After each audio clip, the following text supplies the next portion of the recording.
But my beats, they are hard.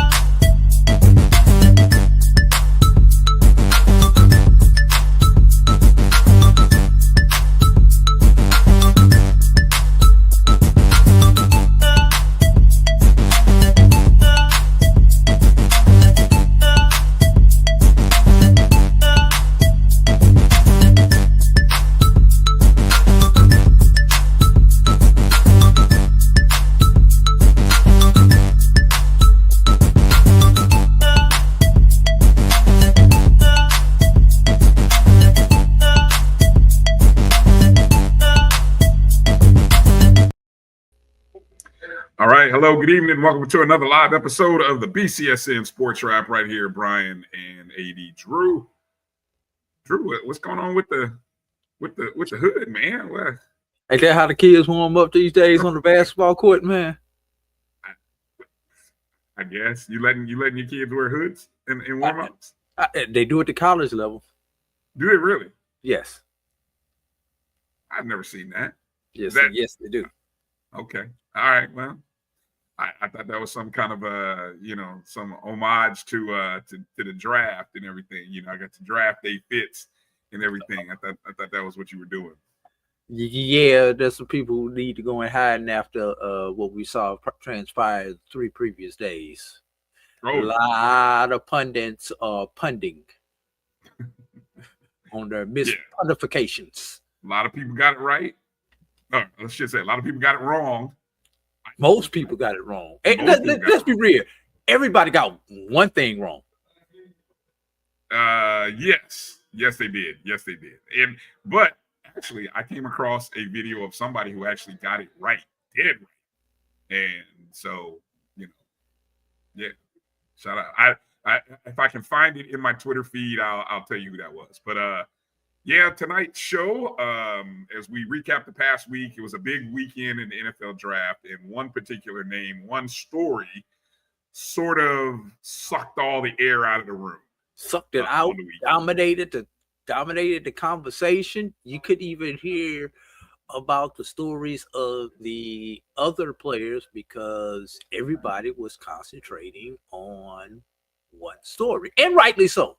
It was the major story of the draft, and we'll get into a little bit of it as we get into this show. So, for about 140 some odd picks, Drew, I didn't even know there were other guys getting drafted. To be honest, I mean, it's for about 140 some odd picks. Bryan, who had it on their bingo card that a player from an HBCU would get drafted before Shador? Hey, exactly. That was not on the bingo card. 141 versus 144. Yes, that was not on the bingo card. Not on the bingo card. But we got a few things to talk about on tonight's show as it relates to the 2025 NFL draft. We'll get into that, and then maybe try to find some time during the course of this show to give some love and kind of talk about what's going on the diamond and maybe the track as well. Obviously, the spring season means it's at this point, and as we head to the end of the month, beginning of May, you're really focused in on the softball postseason, the regular season coming to an end, which I think it has pretty much come to an end for everybody. Baseball is still, some divisions are starting tournaments, some are ending tournaments, or getting close to the tournaments, I should say. But and then maybe we'll find some time to talk about track. We'll see. Might even be a few other I wouldn't say HBCU, but just college athletic stories that are floating about that I think we need to make mention of, pay attention to, and kind of talk about as we go. But before we get into the hot topic for today, got to make sure we welcome everybody who's joining the show, however and wherever you're watching us. You might be watching us on Facebook, watching us on the Black College Sports Network Facebook page, or the BCSN SportsWrap page, Also watching us on the Jericho Broadcast Network's YouTube page. That's at MyJBN Online. I want to encourage you guys to hit the thumbs up and the like button. Also, hello to everybody watching on X or Twitter, as I still want to call it. And then, of course, Instagram Live as well. We might have a few people that see us on there, but that's it. Any and everywhere that we are, so hello and hit the thumbs up and the like button, however and wherever you're watching us. Get that in early. Bryan, before we come back in the fall for football season, I would love for us to expand our presence on Threads and Blue Sky. Also, are those two platforms? Are you able to stream live on those platforms? That I'm not 100% sure of, but even just still with in articles, posts, and things like that, I would love for the Black College Sports Network to be able to expand to those particular platforms, because as people really start to step away from X, the Muskie app. Are they? I don't know. People say they're moving away from X, but I don't know. Well, let me put you like this. I'm starting to see more and more of people who I follow on Blue Sky and Threads. I'm starting to see more and more posts from organizations that are not politically affiliated on those particular apps. And let's be real, Facebook and Twitter have become a lot more politicized nowadays. You think? Yeah, I think.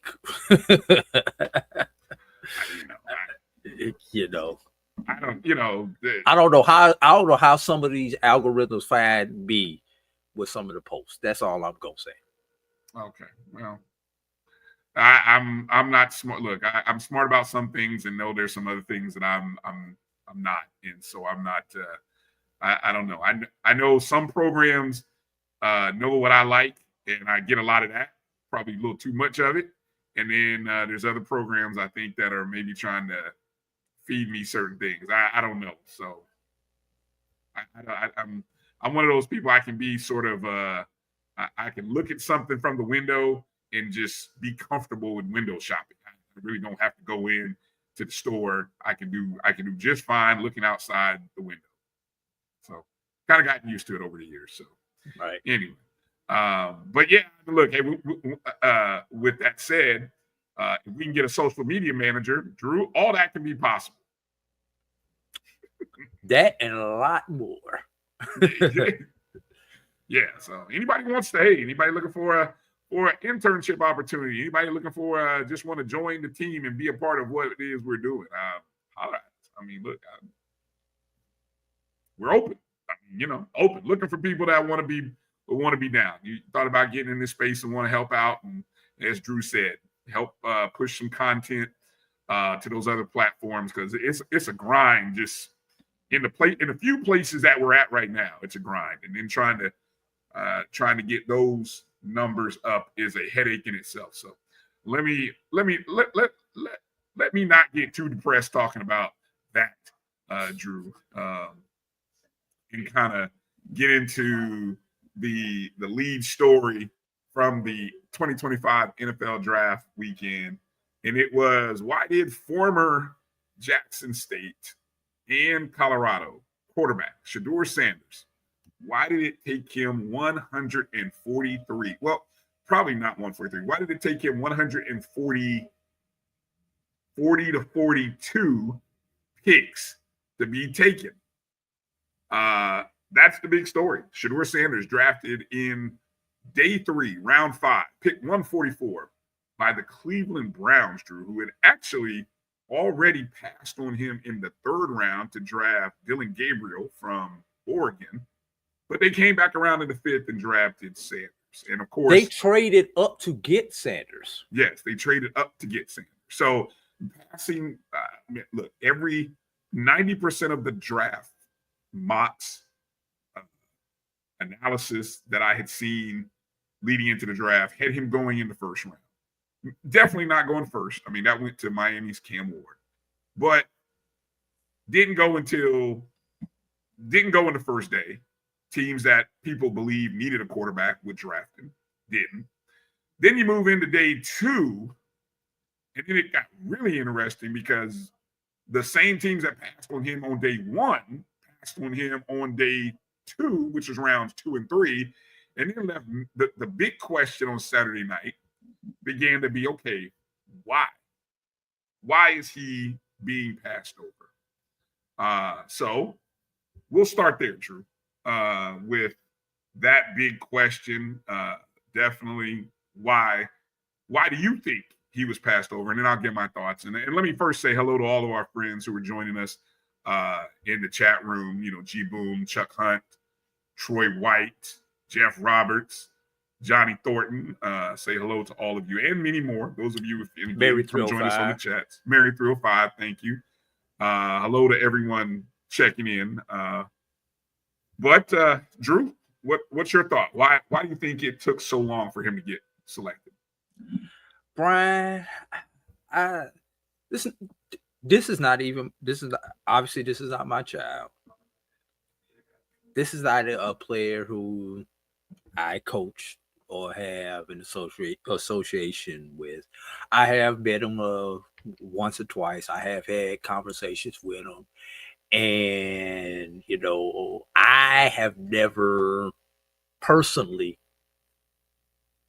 had those type of vibes that some people say some of those other people have said that they felt about him with the cockiness and everything. And let me say this, Bryan, before I go any further, and I've been a victim of this. You've probably been a victim of this. A lot of African Americans who have found themselves successful in their fields have been victims of this. There's a fine line between confidence and cockiness. There's even a finer line between the perception of confidence and cockiness. When you're of the establishment and you have those traits and you don't look like us, you're a real go-getter. You're somebody who may be aggressive in their pursuit of their passion. When you tend to look like us, that's where that word cocky, arrogant tend to come off and rub people the wrong way. Just an observation from my 50 plus years of living. And like I said, I have been a victim of that. But hell, it's my personality, Bryan. You know me, you've known me for 30 plus years. This is my personality. And do I know I rub some people the wrong way? Yeah. Do you know you rub some people the wrong way? Sure. It's just one of those. Ask anybody from Jackson State. Oh, see, there you go. Can't count them. So anyway, go ahead. But no, seriously though. But it's just one of those things, man.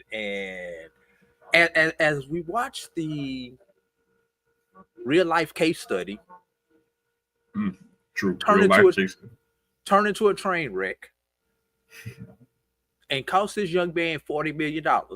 Yeah, that's the difference in the value of that first round contract versus a potential fifth round contract. Right.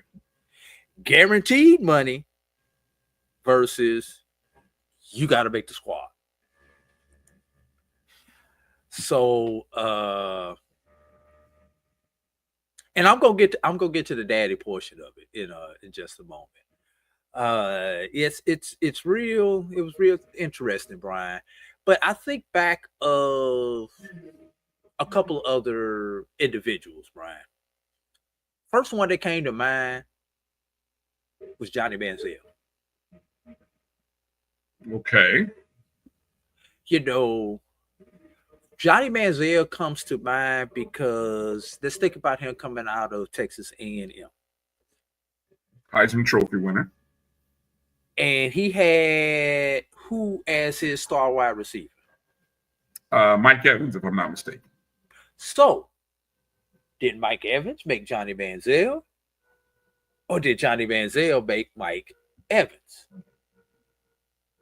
Good point. Did Shador make Travis, or did Travis make Shador? Okay. So that's one of those things. And let's be real, Johnny Manziel, ironically, wound up in Cleveland. but for lack of a better word, he was a bust. That's one that comes to mind.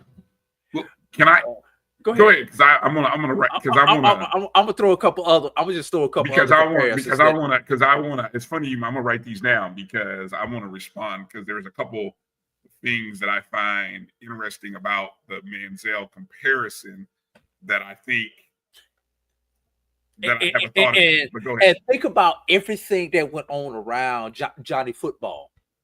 You know, Johnny Football. Yeah. You know, but he still was. He didn't go as high as maybe you thought he would have, but he still went respectable as far as his draft stock. Obviously, I don't even want to say Ryan Leaf because we know what that turned out to be. But you know, you think about back in that day, and your Indianapolis Colts were seriously contemplating Ryan Leaf, Peyton Manning. Yep. 1A, 1B. Yep. And there were a lot of teams, Cam Ward, Shador. Well, that's what the people on the street were saying, Cam Ward or Shador. And then you started hearing Jackson Dart coming to the conversation. Excuse me, who the hell was Jackson Dart? Just because he went to the same school that Eli Manning went to? All right. Then I think of Todd Marinovich.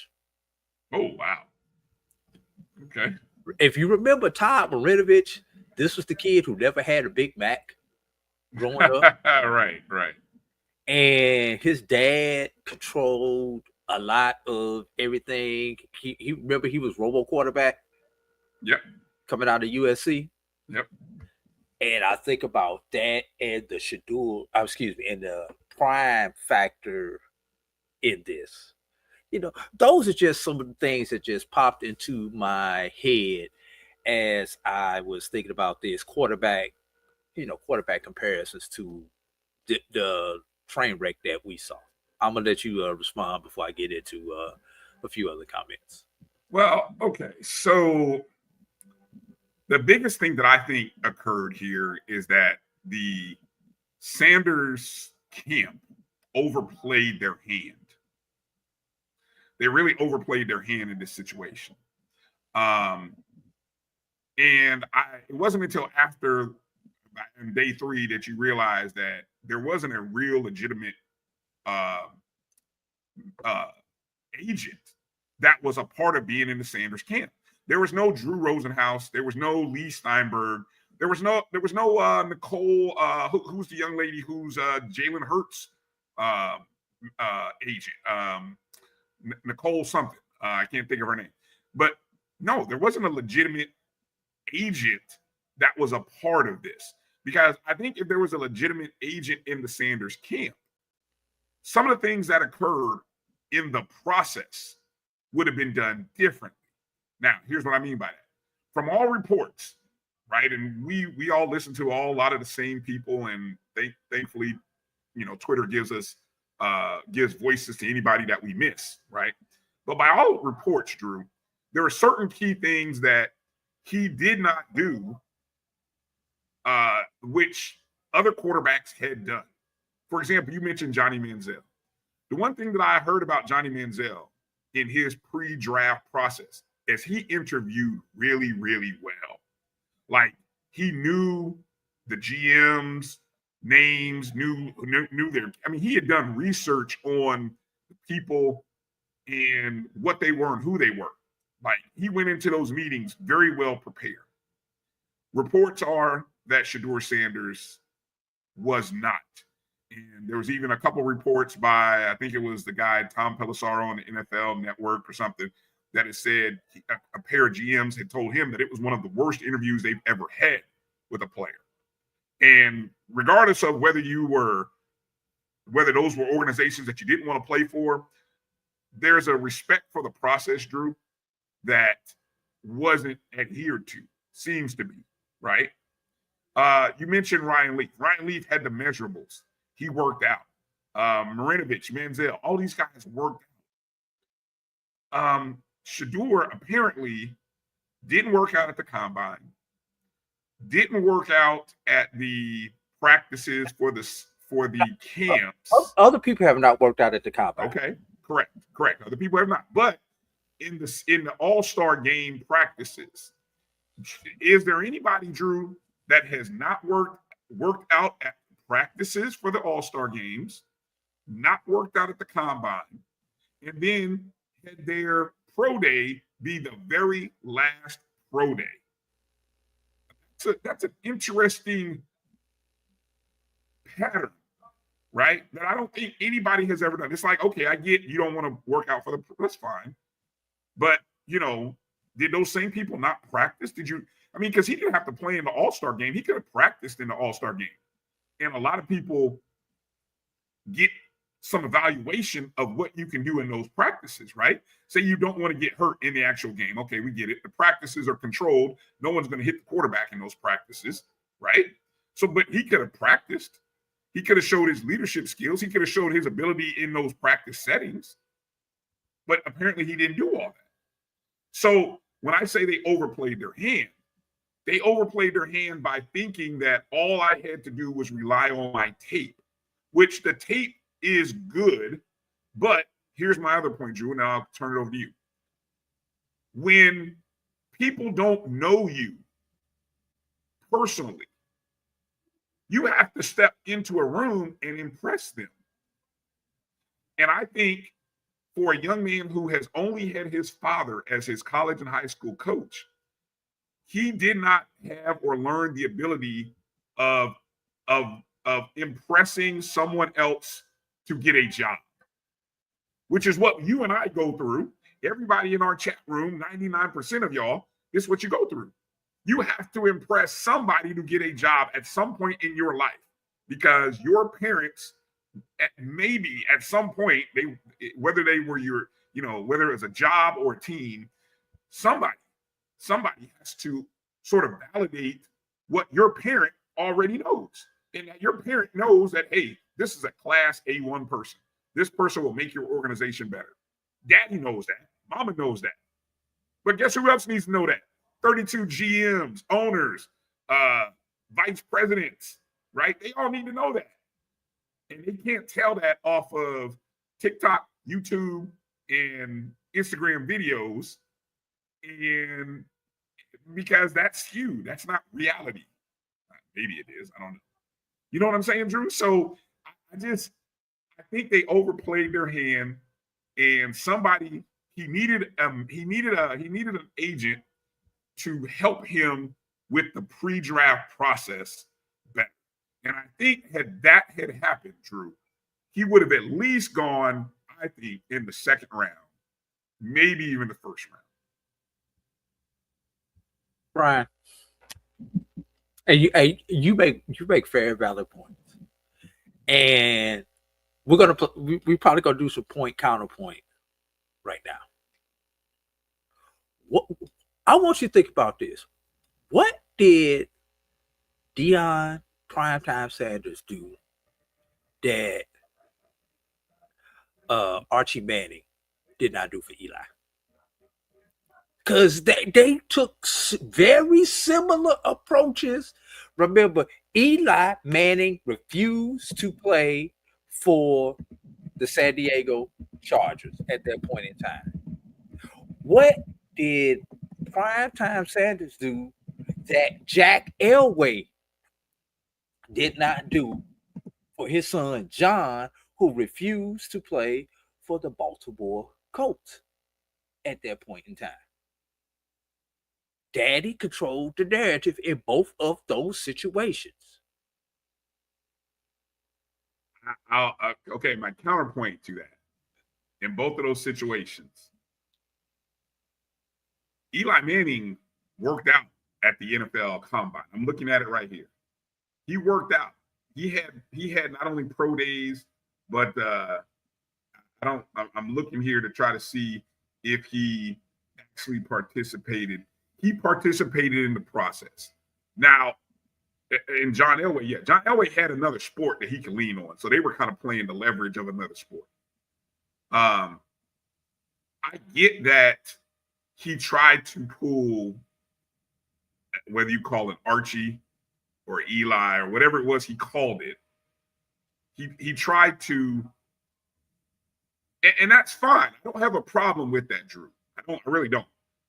But I think with that said, there was a lack of respect for the process, so that when he did speak to certain teams, and whether those were teams that he didn't want to go to, if he bombed those interviews on purpose, or whether he was just unprepared for it,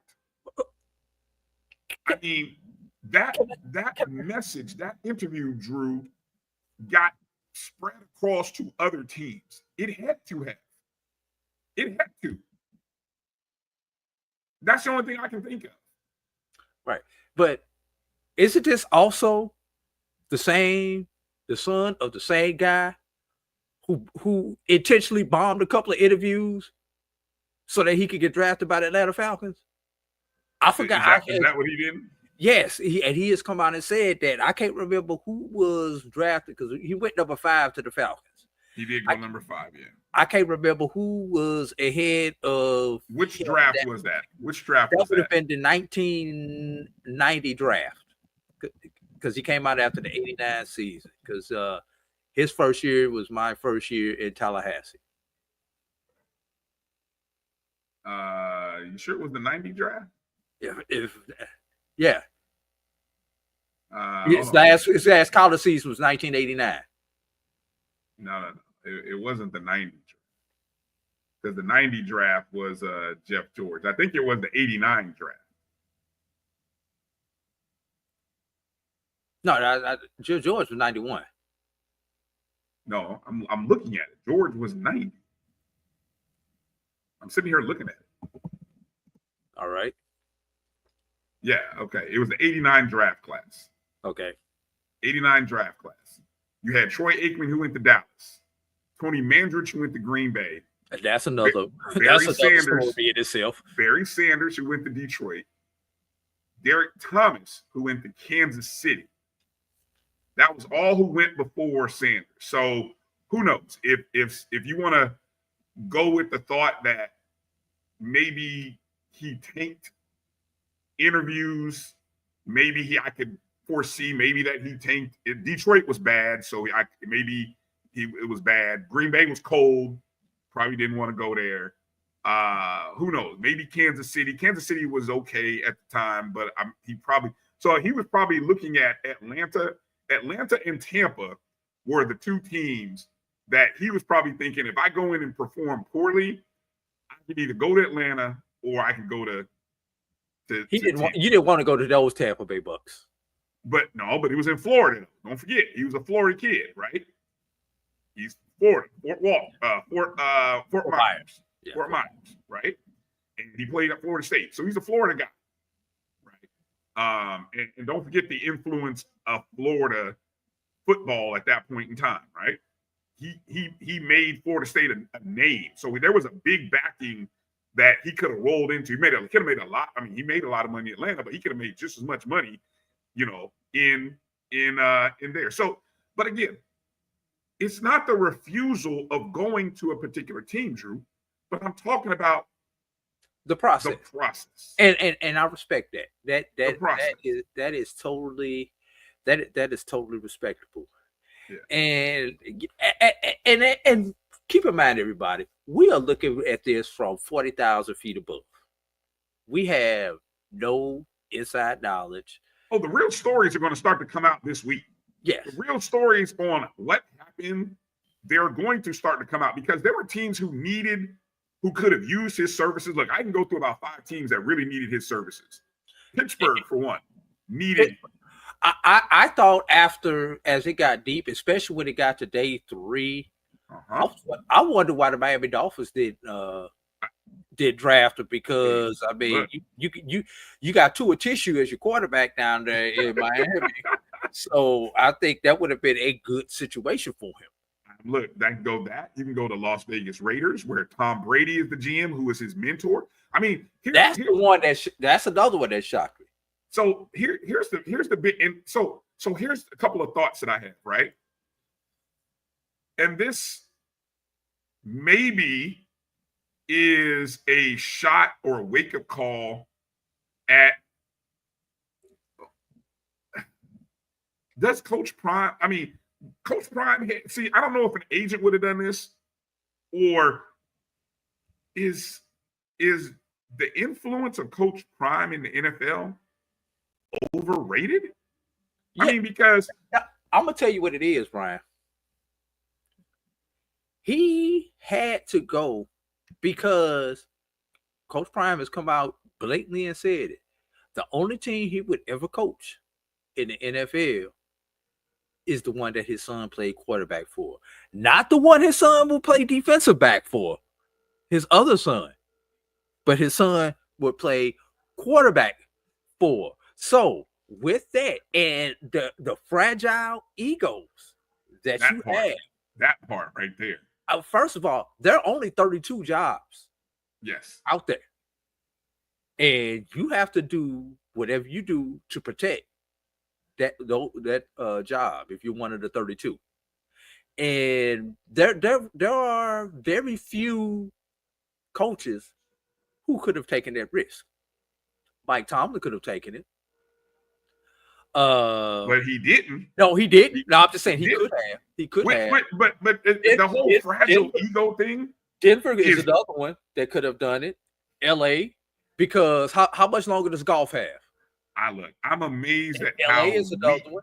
That narrative right there, Drew, that people are running with, that people are threatened by.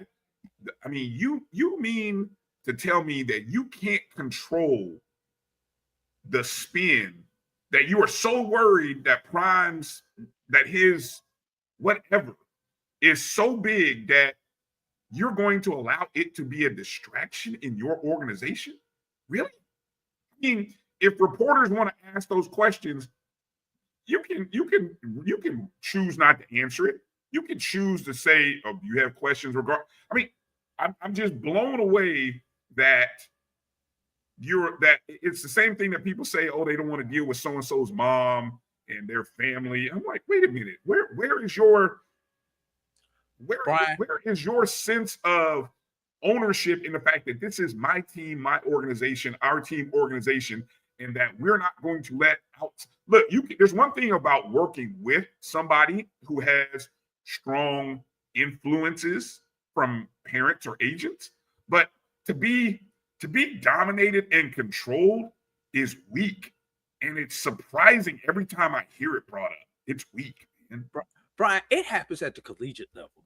There are players who get passed up every day because of helicopter parents at the collegiate level. That's the collegiate level, Drew. We're talking the professional sports level, which is the college level. No, it's not. Yes, it is. Stop it. No, it's not. Oh, okay. Don't do Brian, it. No, Shador made more money the last 2 years in NIL than he will this year as a professional. It's still not professional sports. It might as well be. Well, and that's something else. We'll agree to disagree. That's something else that we need to look at, Brian, with the professionalization of amateur sports, which are no longer amateur. The control. This is the first time that those 256 players that were drafted, Brian, whatever the number is, this is the first time that those players would not be in control. I see that word control being talked about, and because with the newfound freedoms in college athletics, Johnny can go to whatever school he wants to. that's right. Ask for with no salary cap, ask for a specific amount of NIL. School pays, school doesn't pay. We just saw basically the first trade in college football between Tennessee and UCLA with their quarterbacks. So that you're going from being able to control your narrative and everything around you to somebody else telling you. But Drew, and these are billion dollar industries, Drew. Each franchise is a $1 billion team that has a multitude of people in its PR departments. When has one of those players been paid $1 billion yet? No. Those billionaires are still in control of the billionaires. Okay, yes, that is the case. But I'm saying there's an organization. When we talk about the organization, so there's not an organization in college. There's not an organization in high school. There's an organization in college. I think we're an organization structure everywhere. And here's something else that we have not talked about, Brian. The fact that Shedeur comes from money. He comes from money. He does. And there's this perception, right or wrong, that those people who come from money don't have the will or the passion that those who do not come from money. Shedeur is not buying a house for his mama or his daddy with his first check. If he wanted to buck that, if he wanted to dispel that myth, Drew, apparently he didn't do a good job in the interview process to be able to dispel that myth. That's again. I'm gonna choose to look at the process, because now what's crazy is, and I started. There's a point in here. Who was it? A&T Roy brought up a good point. He said teams didn't want to deal with the circus that might come along with him being Shedeur, right? Sometimes distraction and issues overrule talent. That part is true. And the NFL is one league that most coaches, they don't want to deal with the perceived distractions. Colin Kaepernick. Right? Okay, that come with it. Now, but what's funny about this, all the Browns did was bring the attention. The Browns brought the distraction because you drafted another quarterback 2 rounds earlier when you could have easily had Shedeur in the 3rd round. Oh, so wait a minute. And this is the question that everybody who's a Cleveland Brown reporter should have been asking. I don't know if I heard it. Somebody should have said, help us understand. You drafted Dylan Gabriel in the 3rd round. You drafted Shedeur in the 5th round. Did you not think Shedeur was 3rd round talent? That I would have just left it at that. Because if that's what you're telling me, then that organization and that team is being mismanaged. Which, I mean, we know, we see it, but it confirmed what we maybe didn't know, is that it is being horribly mismanaged. If that was because all you did after a whole 2 days of noise, right? You passed on him with the number. What did they have? They traded out to get the 5th pick, right? They traded out of the number 2 spot to get the 5th pick. Then you went to the 3rd round, didn't draft him. And then you waited until the 5th round to draft him. And Brian, let's add one more grain of irony to everything you just said. Who has been on the quarterback roster for the last 3 years? Deshaun Watson. You're talking for the Browns. Yes. Yeah, Deshaun Watson. So you talk about distractions and everything else. You know, if there's one organization that Yeah, you know. Maybe they can handle it better than most, Drew. I mean, we've been looking at this entirely wrong. Maybe that's what it is. Maybe we've been looking at it entirely wrong. Throwing good money after bad and everything else. It's the Cleveland Browns. I agree with I'm tend to agree with David Garner here that the owner made the GM and coaches draft Shedeur, and there's a look that look where you see them kind of and everyone's clapping, everyone's kind of like, yeah. You know, I'm willing to I tend to believe this, and that's the same owner who said draft Johnny Manziel. And the same owner who said trade for Deshaun Watson. Right. And draft Baker Mayfield too. I think it was the same guy who did that same. So are we seeing a trend here? We see a trend. So all right, let's kind of move forward. So now, so Shedeur gets his shot. Okay, former Jackson State. But you know, let's spin it forward because we can talk about big takeaways from the draft overall. Let me come to this question. One big takeaway from all of this, Drew, and then I want to move forward with the conversation, make mention of a couple other things interesting in the draft. What's the one big takeaway that you get from this entire saga? Can I give you two? I got to give you two. I'll take two. Go ahead. Okay. But number one is, I don't want to call it the hate, the narratives that were put out there.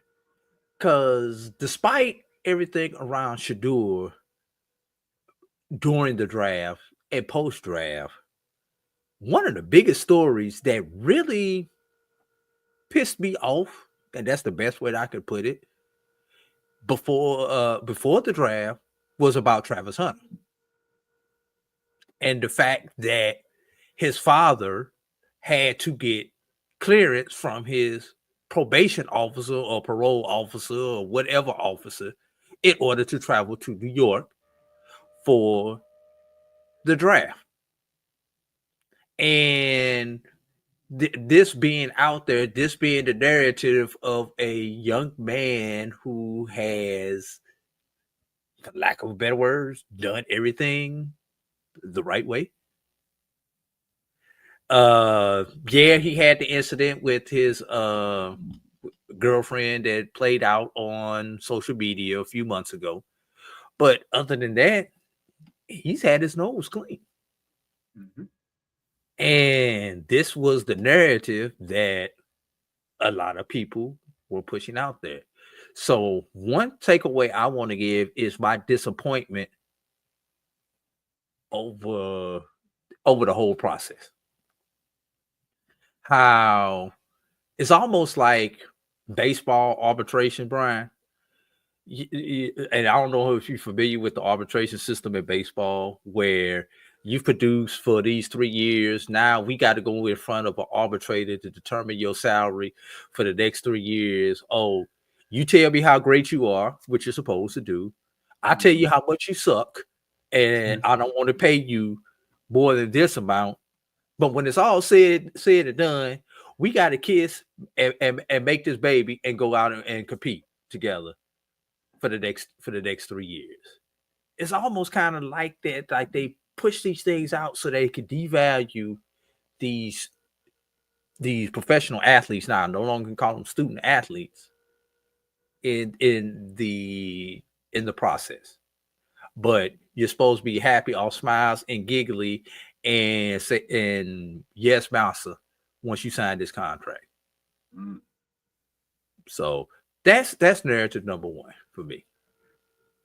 Narrative number two is, depending on how we want to count it, but if we count players that finish their careers with an HBCU, we hit the under once again. With the 1.5 being the number, we had one HBCU player who was drafted. Although we're going to talk about the other brother, Shiloh, who does have a degree from Jackson State, who has signed as a UDFA along with a few other players. Kendall Bowler from Florida A&M is another one off the top of my head. So congratulations to all of those, the one drafted and the others who will have the opportunity as a UDFA to show that they can play football at that level. All right. My one big takeaway, I already mentioned it a little bit, is you can't skirt the process. The process. You know, there's a control that the NFL wants to have. There's a control that the NFL will have. And this weekend, we have seen the NFL tell anyone, regardless of how much money you make, take a look at the process that Cam Ward went through on his journey to be drafted. And look at the process that Shedeur Sanders went through. And two people who were highly regarded as two of the top 3 quarterbacks in this draft. Both of them, you know, at one point, it was a 50-50 shot as who would be the number 1 guy. Right? Numbers are numbers. And, you know, people will nitpick the numbers all day, but there's a process to this. And I think when you are the quarterback, and again, the most important position in the NFL is a quarterback. In most position, important position in team sports. Fair enough. I would challenge and say a pitcher might be once every 5 days. Once every 5 days. All right. Okay, I got you. That's why I have to go to quarterback. But the NFL, I've heard someone so eloquently state one time that the NFL is a TV show about quarterbacks. Just look at the way they protect, care for quarterbacks, right? Look how they pay quarterbacks. It's a TV show about quarterbacks. I've heard that said, and I chuckle, and I don't disagree. But the process for a quarterback is different than a process for a running back, wide receiver, offensive tackle, defensive guy, whatever, cornerback, safety. It's different. And so the process is, and you can't get away from going through the process, regardless of who you really want to play for, because you never know who is talking about you. And so I think that has to be respected. And I hope that in the future, anyone who's looking at this and say, man, and there may not be anyone whose background and family background matches this. Well, I can't say that, because in a year or two, you got another Manning that'll come. You got next year. Yeah, whether it's next year or the year after, there's another Manning coming along, you know. But I bet you anything, he'll go through the process. It's a respect for the process. So that's my big takeaway from that.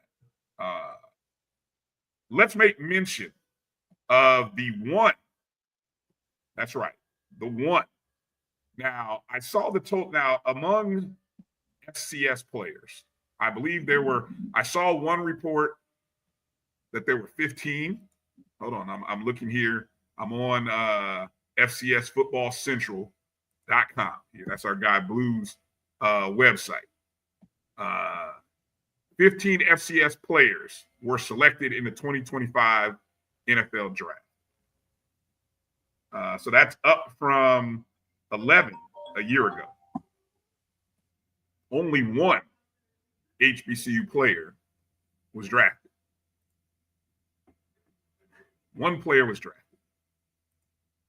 And that was Alabama A&M senior offensive lineman Carson Vincent, who was selected in the 5th round, 3 spots before Shedeur, by the way, with the 141st overall pick by the Baltimore Ravens. Vincent, again, as mentioned, a 4-year player at Alabama A&M, 6'7", 314. He's the 20th Alabama A&M player selected in the draft, and the first since 2011 when Frank Curse was chosen by the Dolphins in the 7th round. Vincent became the first Bulldog offensive lineman taken since Joe Patton was selected in the 3rd round by the Washington Redskins. Let me see. What other superlatives are there? Of course, he's the 2nd player from an HBCU taken in the draft. Of course, former Jackson State and Colorado receiver / cornerback Travis Hunter was taken number 2 overall. Vincent, he happened to be the only HBCU player that was invited to the NFL Combine in Indianapolis. And he was the only one to participate in the 2025 Reese's Senior Bowl. So again, he's an AFCA, FCS All-American, Phil Steele, SWAC Offensive Lineman of the Year. All of the accolades that Vincent received in the draft led up to, I mean, the young man was worth, he lived up to the hype. And so Baltimore came and got him in the 5th round. And, congratulations to Carson for being selected by the Baltimore Ravens. So it brings to thoughts here as we look at the past several years, right, Drew? Of course, last year in 2024, you had 0 HBCU players drafted among 11 FCS players. In 23, you had 1 HBCU player among 10 FCS players, and that was Isaiah Bolden, cornerback from Jackson State, in the 7th round, pick number 245 by the New England Patriots. 2022 was a big year because you had 4 HBCU players, 3 of them from the FCS level, among the 20 FCS players, and 1 Division II player. Of course, you had Joshua Williams, who from Fayetteville State went in the 4th round to the Chiefs. You had Jacoby Durant, who was a 4th round pick, went to the Rams of South Carolina State. James Houston, the 4th, defensive end from Jackson State, went in the 6th round to the Lions. And Jatari Carter, a guard from Southern, went in the 7th round to the Bears. No HBCU players were drafted in 2021. And in 2020, the only player drafted was Latavius Simmons, a guard from Tennessee State, in the 7th round. I agree, Israel. Horrible data, but it's a reminder that that's where we are at. That's where we're at these days. So that number. Now, again, here's where we get into the semantics. Players who finished their career at HBCU. So by just that metric alone, since 2020, you have 7 players. 7 players. And that's in the last 6 NFL drafts. But this year is a little interesting. And I'd love to hear what you guys think, because this is a year where you had 5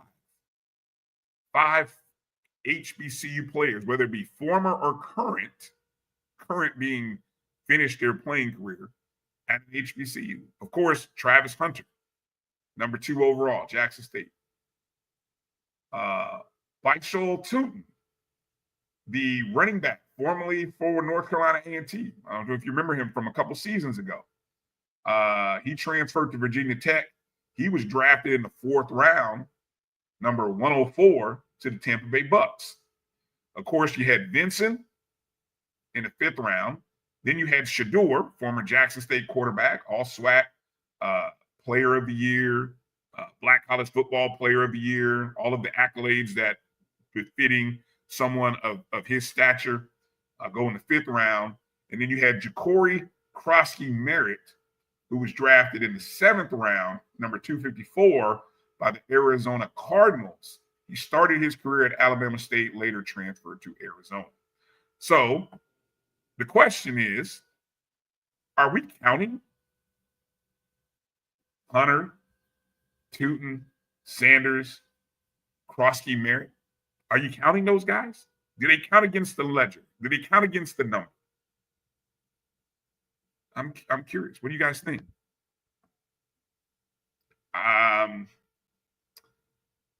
It's one of those things where we might have to move the goalpost, but in the current state of college athletics, where we're seeing so many HBCU players take the opportunity to sort of transfer up to the Power 5, Power 4 level, that may become a norm. That may become more of a thing. I see this. Edwin says we're counting. So Edwin wants to count. I'm okay with that. ODB says, yes, we should count. Oh, this is horrible. That's like Vanderbilt claiming the Celebration Bowl championship because Jeremy Musa started it. Oh my God. Okay. I disagree with that, Jimmy Mack, but I respect your opinion. That is something that people will say. Graduate. Now, that's a good point, Israel, because graduated. That's interesting because, for example, Shiloh Sanders, although he was not drafted, he's a Jackson State graduate, went to Colorado for grad school. So, there's the interest. If he got drafted, we more like a Zay Green in the WNBA, young lady who graduated from UAPB, drafted in the WNBA, but actually she played her last year at Alabama. So, UAPB celebrated her as a graduate, which they should have, even though, elsewhere. Let's see. A&T Roy says, no, but we like that they were once at our schools and they're still Aggies or whatever. Okay. Let's see. Edwin says, if those players make the team, they will say that. Will they say? That's a good question. Will they? Will that be included on the byline? Will they own their heritage? I guess is what you're saying. Edwin, that's a great question. Will they own their heritage? All right. So, yeah, that's a good point too, right here by ODB. If you're here's the thing about adding them to your recruiting. Remember, they left your program to go somewhere else and get drafted. So, are you really going to prop them up, the fact that they left? Because that's what you're doing. And again, if they didn't graduate. Now, it's one thing if they graduated. But if they didn't graduate, I don't really know if you're really propping it up and saying, like I respect Jackson State for putting the props and the love out to Travis and Shador, because look, they won at a high level. And they still recognize and claim their time at Jackson State as being a part of their journey to where they got to. I don't think they're retiring numbers like what Colorado did. Does number 2 come down? Oh, let me. Number 12, I would retire. Maybe you retire number 12. Is he the first Heisman Trophy winner to have played at Jackson State? No. No, he's not. Nope. Really? So because he didn't win the Heisman Trophy at Jackson State. See, now we're getting to semantics now. Okay. No, I'm just saying. Okay. If he wins the Heisman Trophy, then comes to Jackson State, that's a different story. If he wins the Heisman Trophy at Jackson State, that's a different story. Let's wait until we see if they donate money. Look, we got actual people who graduated that haven't been donating money. So, I don't know. How much do they really love their time? Yeah. That's a good question. I think you hit on the key thing, Brian. Did they graduate from your respective institution. Number one. Or were they on track to graduate when they left? I think if they didn't graduate, did you spend over half of your collegiate career, maybe 3 years or more, at that HBCU? Then if you spent 3 years, you should have graduated. No, I mean, it takes 4 to graduate. Nah, not when you're a college football player, because you got summer school that you get. Yeah, but I may not have graduated because I need to leave that last semester to go somewhere else. I got you. Now there you go. See, now that be proper. Now Israel, if y'all go ahead and now look, here's another thing, Israel. He may still have some credits open. So because he hasn't graduated from Colorado. He has not graduated from Colorado. So guess what? He could still take some last remaining classes from Jackson State and then qualify as a graduate technically of Jackson State. No, that would not be technically. I mean, in terms of in terms of the NFL name, and when you have your bio and you say, "Hey, where did you graduate from?" That's what I'm saying. Technically, hey Bryan, when they introduce, and I hate to bring them back up, when they introduce Coach Prime Sanders, what do they say about him? From Florida State. They don't say he graduated from Talladega College. All right. What is your point? Let's take a break, come back, and let's talk about some of the names that have signed the undrafted free agent contracts, which that is the large market and where we have seen the most HBCU players, especially over the last 5 years. We've seen more players go into the NFL from the UDFA market than we have the actual draft. So let's give those guys some love and talk about them on the other side of this break. You're watching the BCSN Sports Wrap right here on the Black College Sports Network. We'll be back here in just a moment. Let's face it, shopping for insurance can be time-consuming. That's why when it comes to your auto, home, and life insurance needs, make things simple and trust the experts at Allstate. They will help you get the coverage that fits your needs while helping you bundle your life, home, and auto policies. Bundling saves you money, sure, but it also saves you time, so you can enjoy the things that matter most even more. Contact me, Tammy Haynes, your local agent, for a free personalized insurance quote. Allstate, are you in good hands? There's a shot. It might be. It could be. Right field. Grand slam. What a shot. That's how you get hot, young fella. Thank you, guys, for what you do for HBCU athletics. This is a fantastic avenue for all of us. This is our ESPN, so we love what you guys do, and all you guys at BCSN. We really appreciate what it is that you guys do for us. Are you hungry for authentic Caribbean food like jerk chicken, oxtail, red snapper, shrimp, tofu, and rasta pasta? Well, find your way over to Mango's Caribbean Restaurant, 180 Auburn Avenue, right next to Royal Peacock in downtown Atlanta. Them belly full, but we hungry. Mango's Caribbean Restaurant, open daily from 11 a.m. to 10 p.m. And on Friday and Saturday, we're open till 4 a.m. Come to Mango's and put some spice in your life. Oh, we've got a good thing going. Mango's Caribbean Restaurant, 180 Auburn Avenue, right next to Royal Peacock in downtown Atlanta. For more info or directions, call 404-698-3992 or log on to mangoscaribbeanrestaurant.com. For instant coupons, text MANGOS to 313131. Tell your mama hungry, papa hungry, brother hungry. Mango's Caribbean Restaurant, authentic Caribbean cuisines. Open up the door, tell your mama hungry.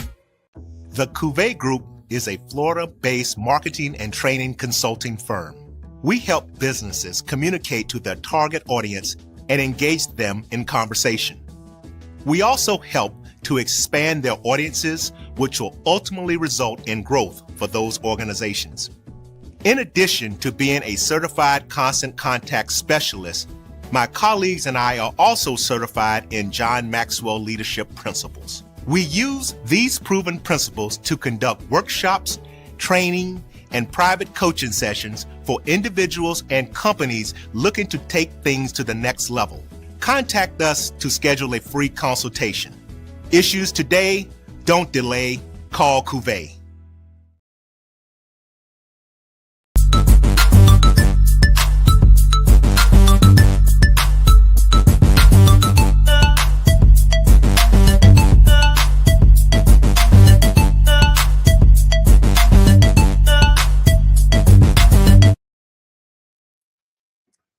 All right, welcome back to the BCSN SportsWrap. Bryan and A.D here. Appreciate all of you guys for being a part of the conversation in the chat rooms, whether you're watching us on the MyJBN feed, Jericho Broadcast Network's YouTube page, or our Facebook feeds, Black College Sports Network or BCSN SportsWrap.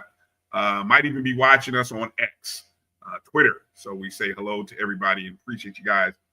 Some good thoughts, conversations happening in the chat rooms. Definitely trying to put as much of them up as we can. So I'm going to refresh here the latest information courtesy of FCS Football Central. That's our friend Zach McKinnell. AKA Blue Bloods. Again, 15 FCS players were selected in the draft. 1 HBCU player. So this is the updated list as of 3:30 Eastern time, Drew. We have 56, and this is, of course, they cover FCS. So we have 56 undrafted free agent contracts. 41 mini camp invites. Now, Drew, do you want to break down for people who might not know the difference between the undrafted free agent signings and those who got mini camp invites? Why not? So I'm sorry, say it again. I said, why not? Okay, go ahead. I'm just saying. Oh, go you ahead. asking me to break it down? Yeah, or just explain the difference for people, someone who might not know. Oh, I thought you were gonna break it down. Reading the list, so I'm giving you something to do here. The UDFAs are the ones who actually are signed. They are actually getting a.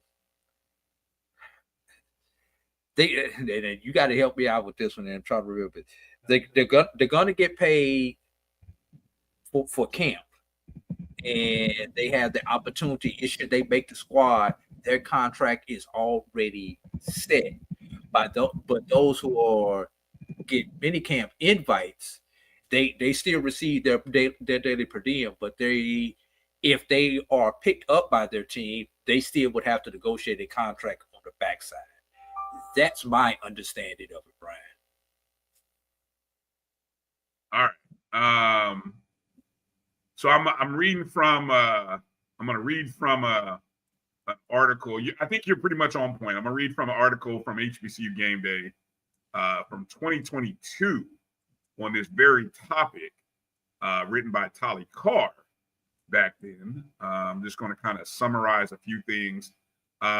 He says, the biggest thing that separates an undrafted free agent from a player on a tryout is the opportunity to make a team.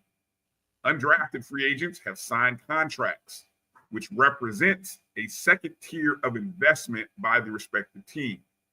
In the rookie pecking order, they are more of a priority than a camp invite.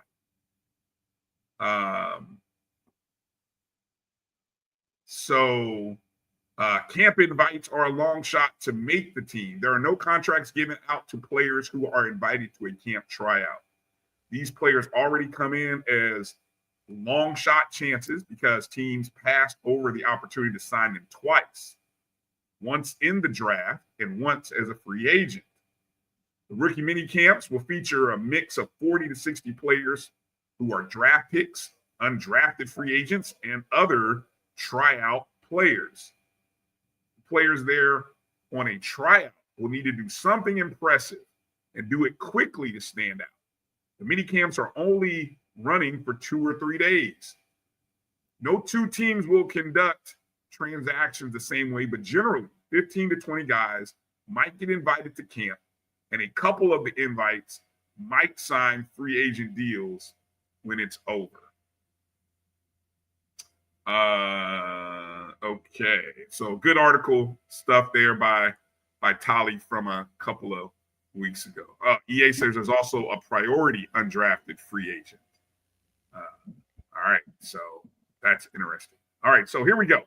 And Brian, can I sum this up? You remember those walk-ons in practice that you needed so that you could do the drills properly, and you needed extra bodies? Yeah, that's what those who are on a tryout are versus the UDFAs.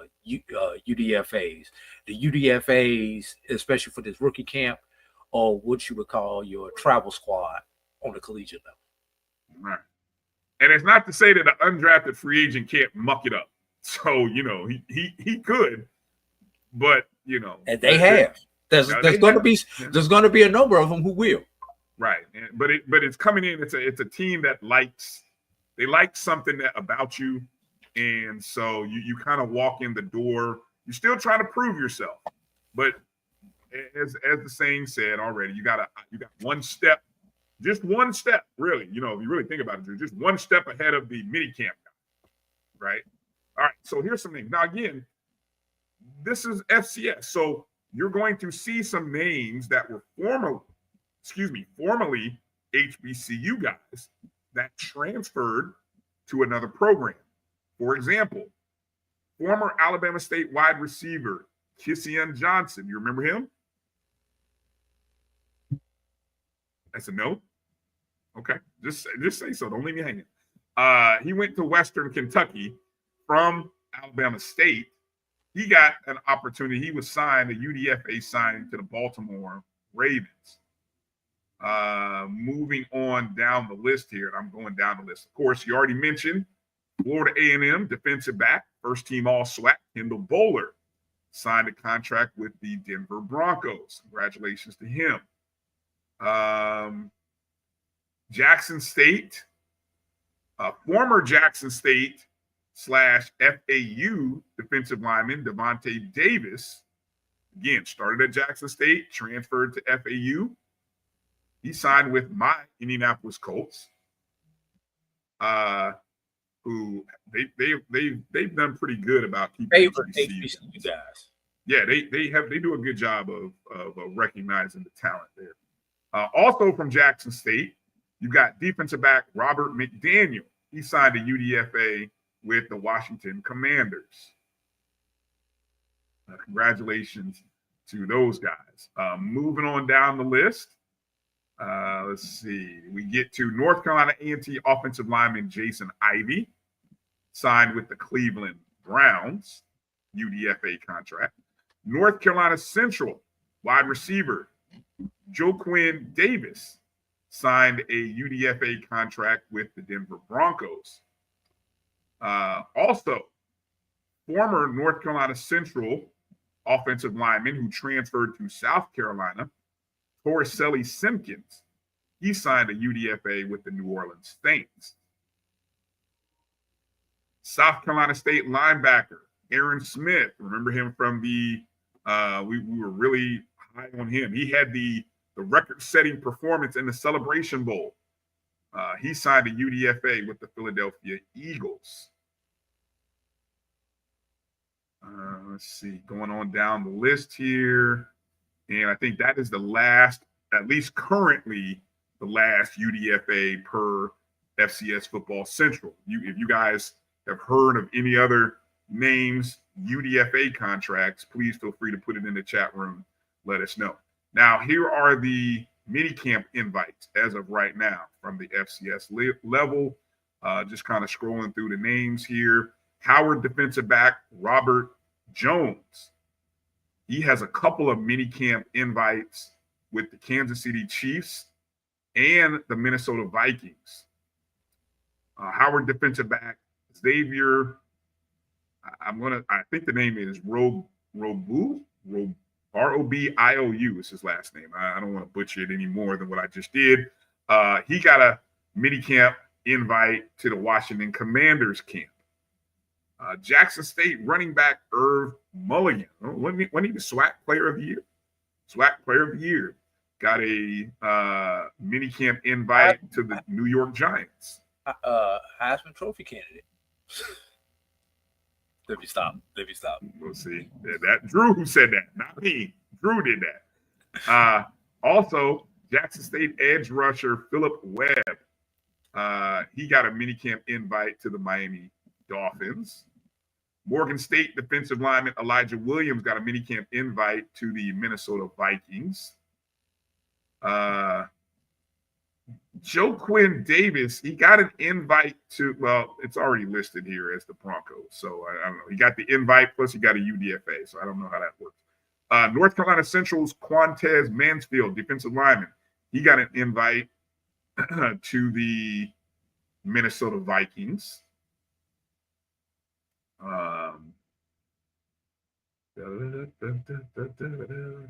Scrolling down.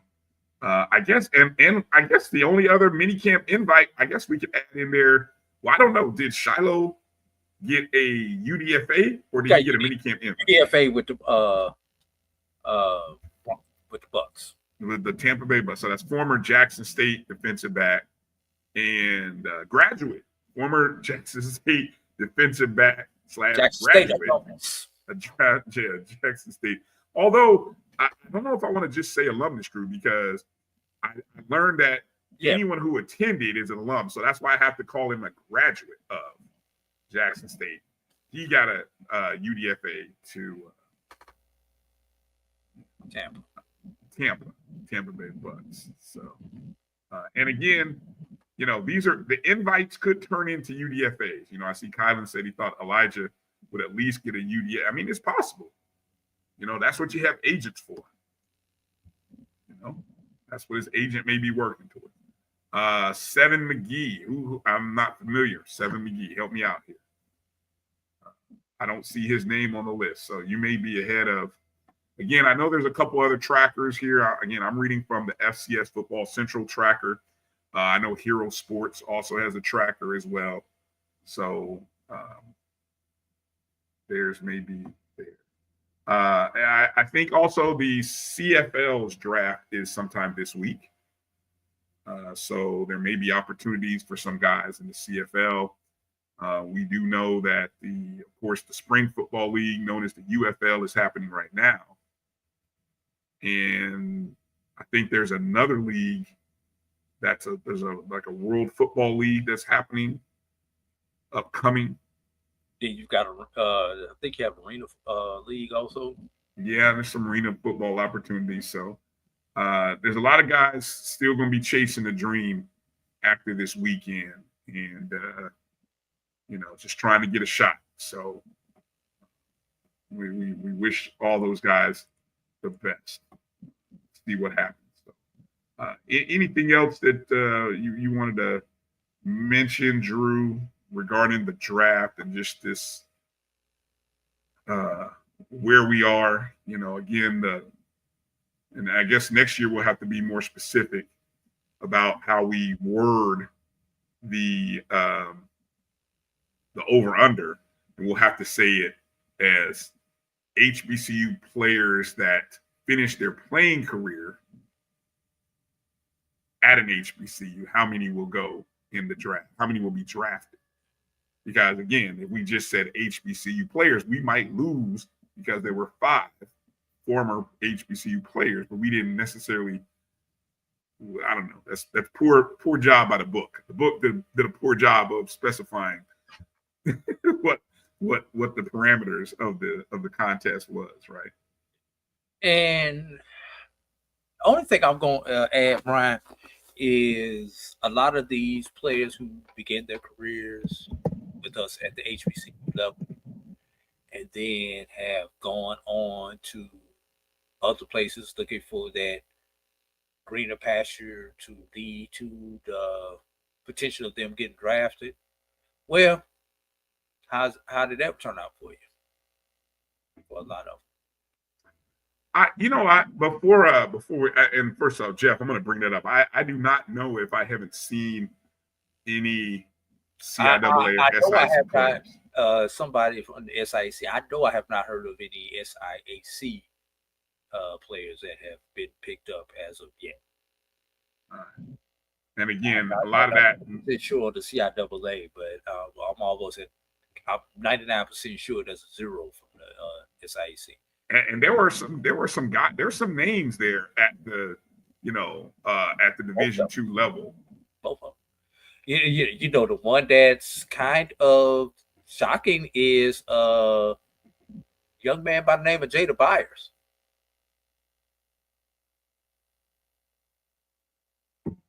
Yeah.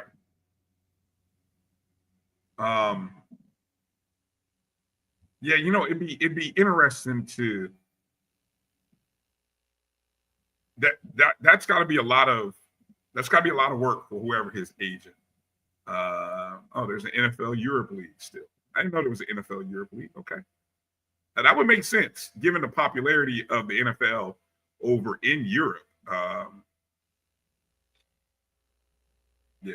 So, I mean, there are opportunities. There are ways for guys to find their way if you can showcase, your talent somewhere.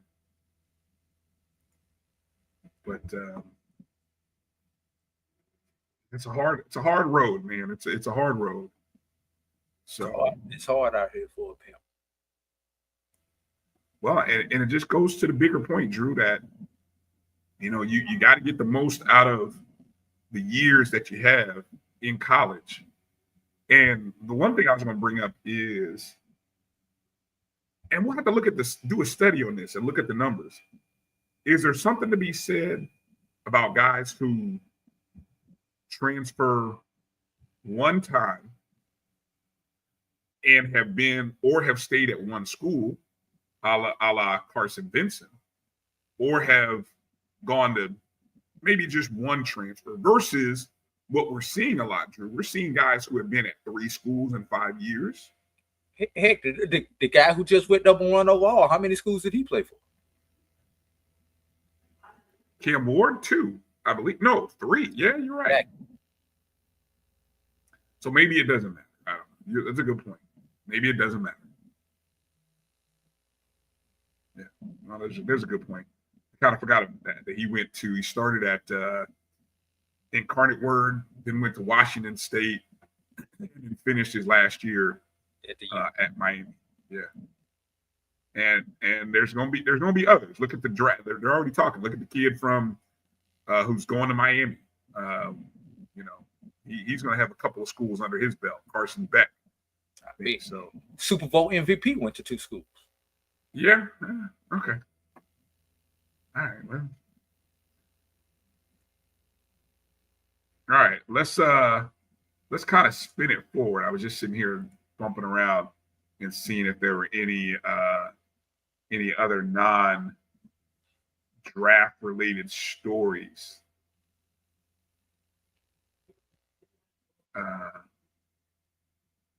But let's I did see that kind of spinning it forward here. Diamond Johnson.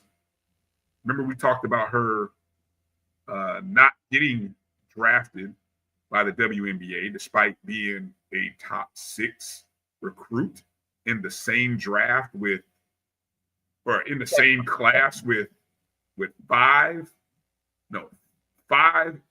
NCAA champions and 5 first round WNBA players, yeah, including the #1 overall pick. Right. Well, she will have a chance to make a roster. She did receive a training camp contract with the Minnesota Lynx. That was announced on Thursday. This is an article from Chris Stevens of HBCU Sports. Johnson, of course, she's a 5'6" guard from Philadelphia.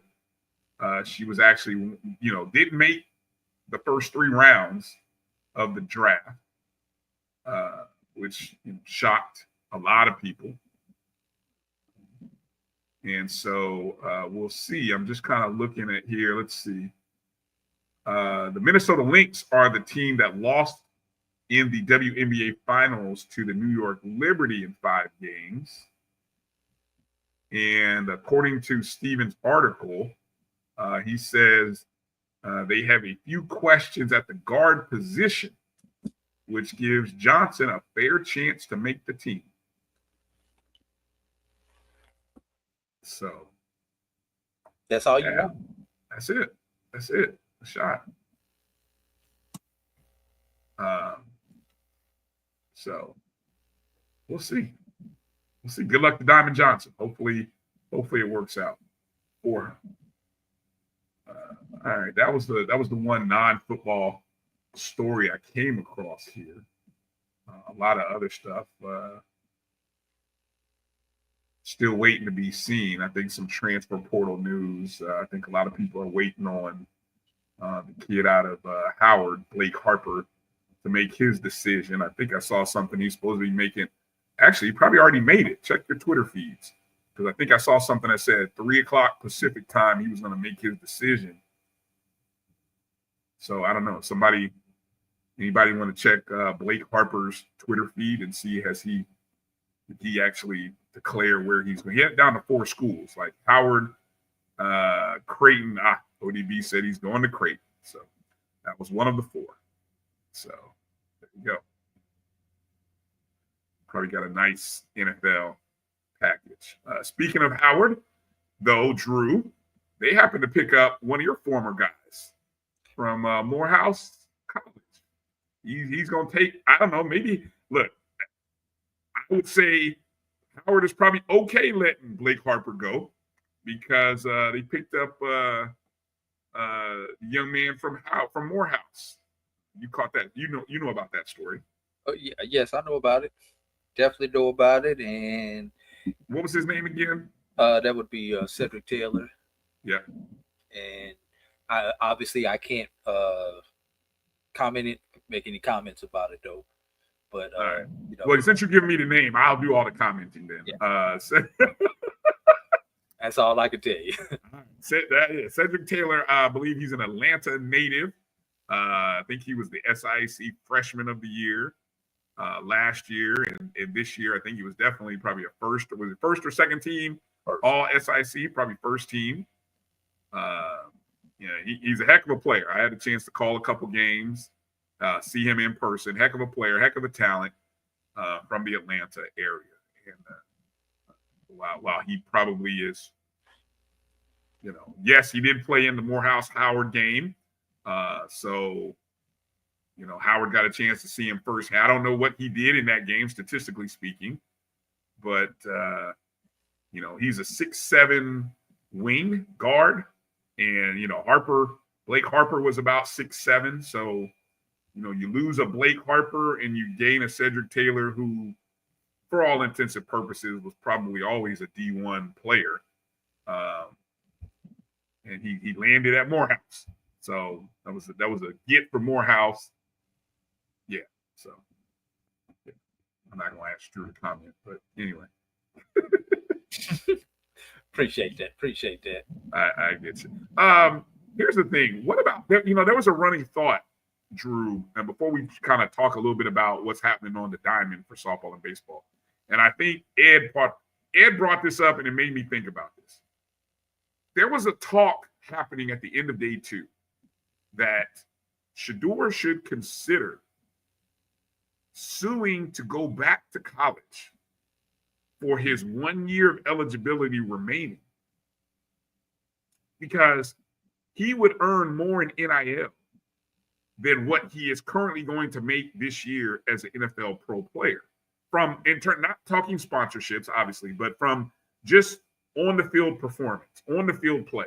He'll make more in college than he would. And it brought up an interesting,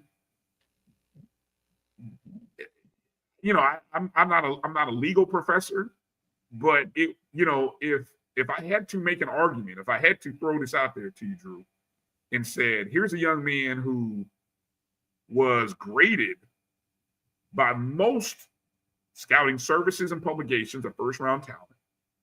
slipped into the 4th or later rounds, which is, you called it, a $40 million loss in potential earnings.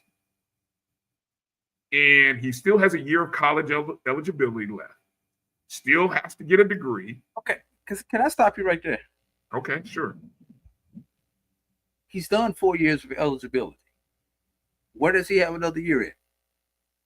Because none of the current rulings that have granted the 5th year apply to him.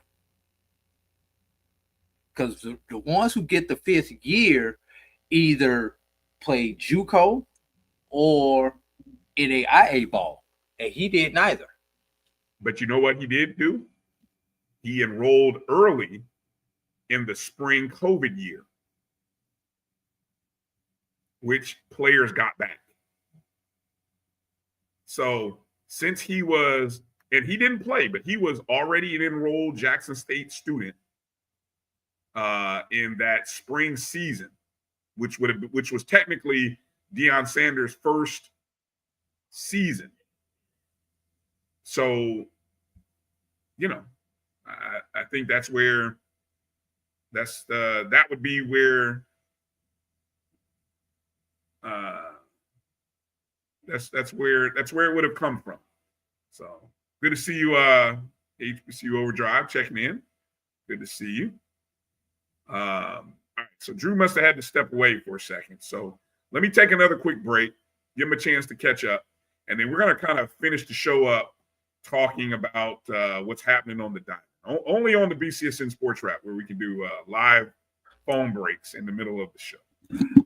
Bryan, I was going to comment on something. You mentioned about the COVID year. The COVID exemption expires at the end of this athletic season. Despite the fact that he enrolled her, the COVID exemption expires this year. But but you didn't use it. How can it expire and you didn't use it? The COVID exemption expires this year.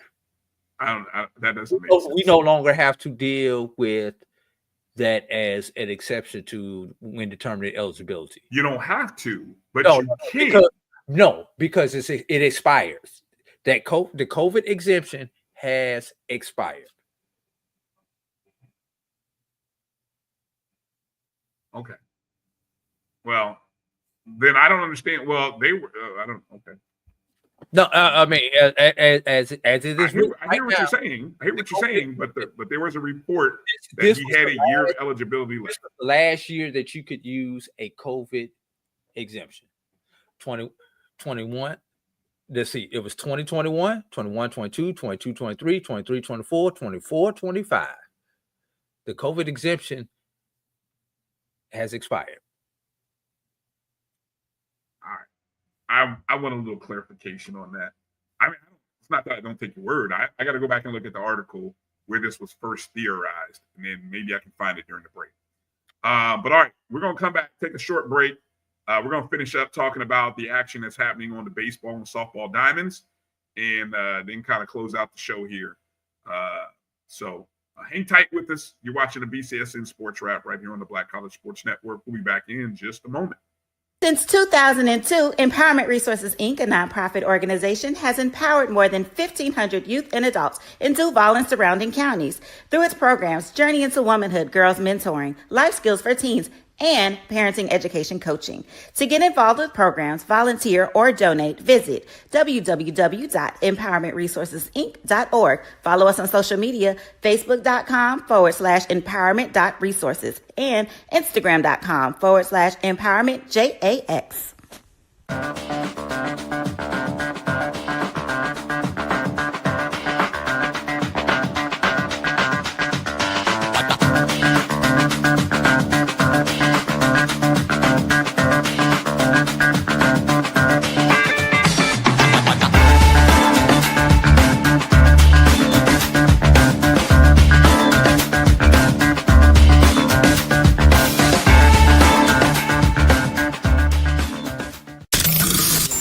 Woman Voice has always connected audiences with experiences. Major brands all across America have trusted Kever's voice time and time again. Conversational, powerhouse, intelligent, and sincere. That's the voice you need for your creative marketing process. KEAVERSVOICE.com. Kever's Voice, Kever's Voice, KeversVoice.com. Always on, all the time. It's never too early to plant the seed, to share the tradition, and instill a sense of pride in your HBCU with your little ones. HBCU Pride and Joy Children's Boutique helps you share your school spirit with a wide selection of adorable kids apparel and accessories officially licensed from your favorite HBCU. Visit hbcupridejoy.com and follow us on all social media at HBCU Pride Joy on Facebook and Twitter. When it comes to professional learning, teachers deserve better. From the leader in online learning, Stride brings you the Stride Professional Development Center, an on-demand library of mobile-friendly courses that gives teachers choice and flexibility, allowing them to learn anytime and anywhere. Our dynamic courses provide bite-sized learning and help educators advance their knowledge while also gaining professional development hours. It's time you take charge of your learning. Visit us today to get started.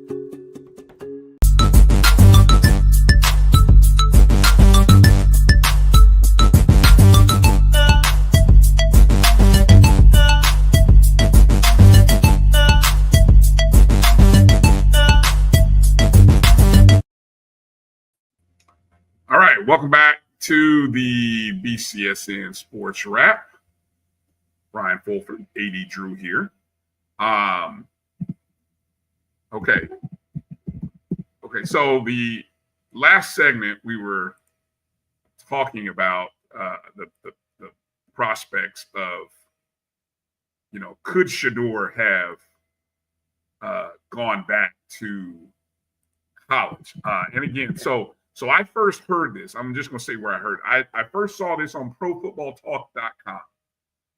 The guy who runs that, Mike Florio, he was the one who theorized about that particular situation and whether that was something that could be done.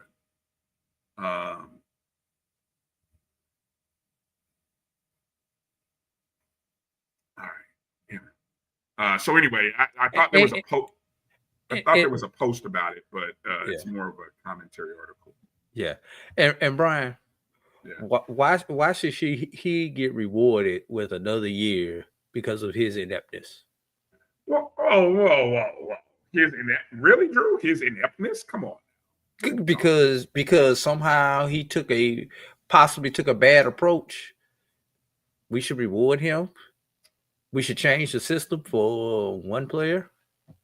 Because, and the reason I say that is because the decision to award Shedeur that extra year would have longer term ramifications for the NFL and the draft process, not only for the NFL, but then you could do the same thing with basketball, and baseball already has the option.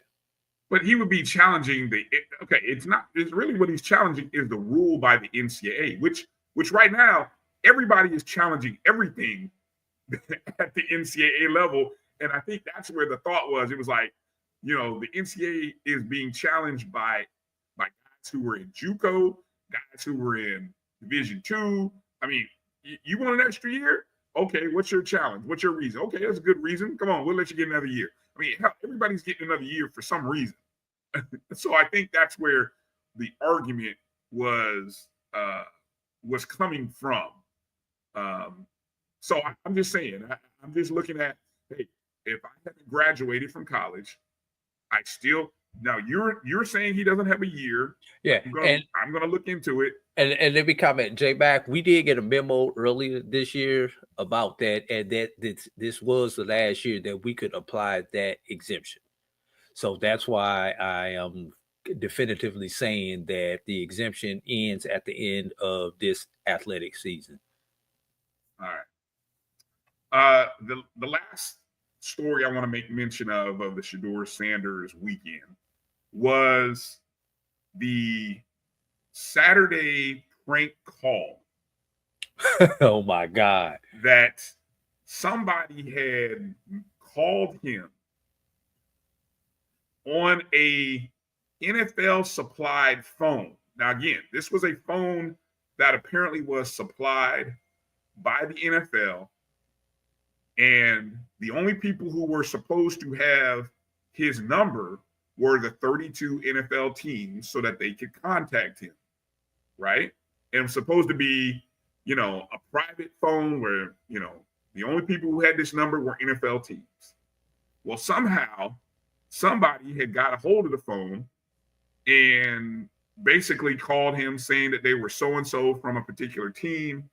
If I'm mistaken, I'm trying to look and see.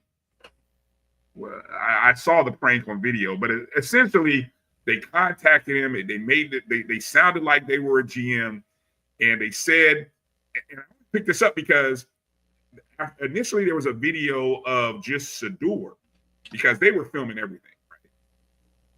Well, somebody on the video said at the end of the call, "Hey, we're going to draft you, so and so and so," but they finished the call by saying, "But you're going to have to wait." Okay. Now, that was cold. And if you hadn't seen the video, it's out there. That was pretty cold. That was nasty. It was a nasty prank call. Now, you know, people have made a career off doing prank calls, right? So that's worse than Nephew Tommy. And we have laughed. I have laughed at some of those prank calls, you know. But yeah, that was cold. But okay, I'm not gonna sit here and tell you I've never laughed at one before. So I'm guilty. Okay. But that was, did you just give me the look? Did what? I thought you just gave me a side eye for laughing at those prank. No, I mean that was Nephew Tommy off the Steve Harvey Morning Show on steroids. Either Nephew Tommy, Stuttering John off Howard Stern, any one of those two, you know, any of them. Okay. But needless to say, there was another video that came out that showed two college students, because of course, you know, college kids, this is a dumb thing. Kids do dumb things. I learned this as a high school teacher. Kids do dumb things, sometimes things they're not supposed to do, and they record this. They record it. You idiots record everything. So they would have probably gotten away with this had it not been for the fact, Drew, that they recorded them making the prank call to Shedeur. And it was two guys, turned out to be guys who were at Ole Miss. Right? Okay. So at first, you know, Twitter detectives were on the case and instantly put together, maybe falsely, Drew, they put together that because the only people who had these numbers were NFL executives. So they quickly put together that one particular GM's daughter was an Ole Miss student. And I think it was the general manager for the New York Giants. They had somehow put together that she was an Ole Miss student and she probably had something to do with it. Well, then it came out that one of the two kids in the photo was actually the son of the Atlanta Falcons defensive coordinator, Jeff Ulbrich. And so the report came out this afternoon, right as about the NFL was said to be investigating what happened. I saw that the Atlanta Falcons released a statement admitting that the defensive coordinator's son was behind the Shedeur Sanders prank call. I'm reading an article here from Pro Football Talk, and I had oh God, Drew, hold on. Did I not share this with you? I thought I had the actual message from the Falcons. I'm trying to see. I had it in my Twitter feed. I know I sent it to a couple of people already. Damn, where is it? Anyway, let me read the statement from the Falcons. So The Falcons announced that the prank call placed during the second night of the draft traces to defensive coordinator Jeff Ulbrich. In a statement, the Falcons said that Ulbrich's 21-year-old son, Jax, now get this, quote, unintentionally came across the draft contact phone number for Sanders. It was on an, quote, open iPad while Jax was visiting his parents' home. He wrote the number down with the plan to use it for a prank call. Now, per the Falcons, Jeff Ulbrich was not aware of the situation until after the call happened. Quote, the Atlanta Falcons do not condone this behavior and send our sincere apologies to Shedeur Sanders and his family. The statement reads, adding that the team has reached out to apologize to Sanders directly. The team also facilitated an apology from Jax to Shedeur. Quote, we have also been in contact with the NFL and will continue to cooperate fully with any inquiries we may receive from the NFL league office. It says the Falcons are imposing no discipline on Ulbrich, and the statement does not apply to any other prank calls made to prospects during the draft. Apparently, there was a prank call made to the Colts tight end Tyler Warren. I don't know who made that one, but another player was called after he was drafted and told he'd been traded. So, damn, that's cold. So, yeah. Brian, probably the most popular player in Atlanta Falcon history. And someone did that to his son. Who, Mike Vick? No, Dion. All right.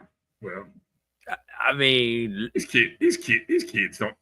All these kids were thinking about was a laugh, recording it, getting clicks and views, not thinking that you might cost your daddy his job. You know what I'm saying? That's essentially what. Can you imagine? Can you imagine if Arthur Blank has already had that conversation? Can you imagine if he loses his job because your son happened to look at your iPad, see Shedeur's phone numbers, and think to himself, "I'm going to make a prank call." How pissed would you be as a parent?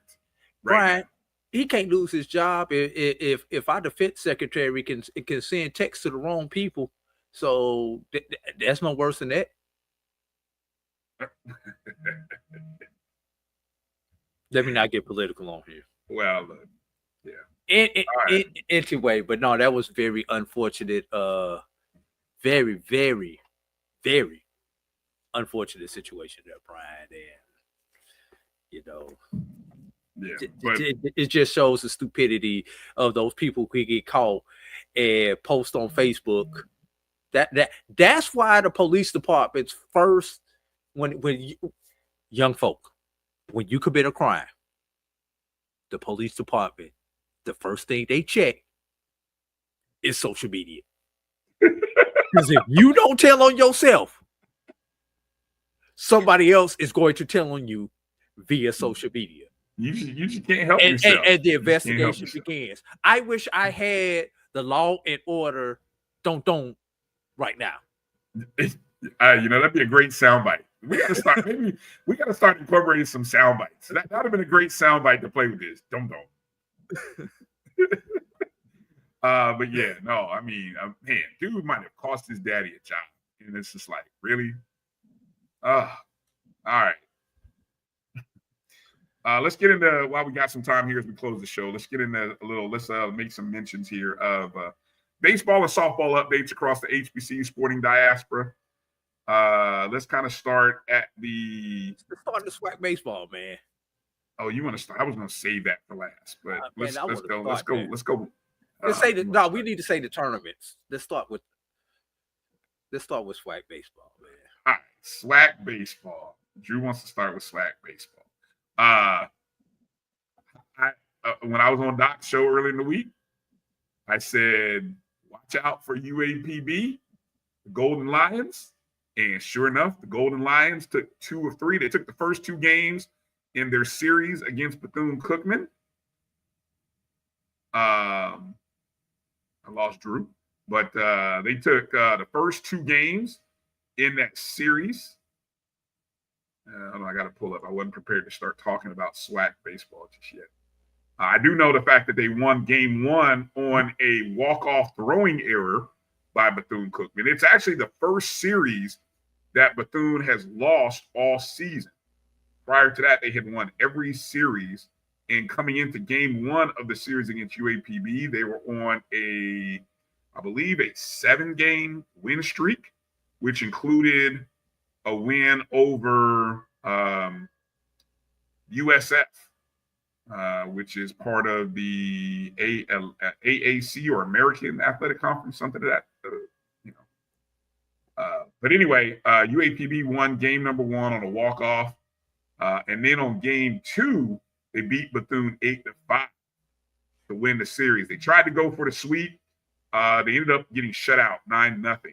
But the damage had already been done in that win. UAPB continues to be the hot team right now, Drew, as this is the 3rd series that they have won in the SWAC, having swept the 2 previous series.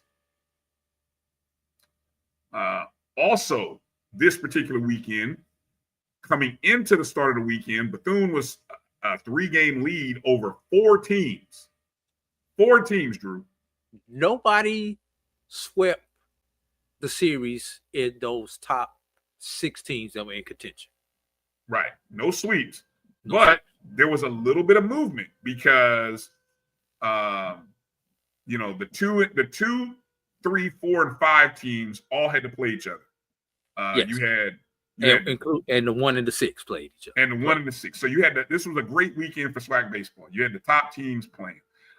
So what do we have? So one of those series was Grambling State and Florida A&M. A series which this was the first time I think Grambling had been to Tallahassee in probably years, because usually they've been playing that series in Atlanta as part of like the Gar Lucas Classic, right? Grambling won game 1, 6-4. Also coincided with the 100th career win of their head coach, Coach Pierre, I think is his name. Yeah. And that was his 100th career win at Grambling. But the Rattlers answered, winning 11-4 on Saturday in game 2. And then they won 11-9 today in game 3. All right. So then the other matchup between teams in the 2 through 6 spot, 2 through 5 spots, was Texas Southern and Alabama State.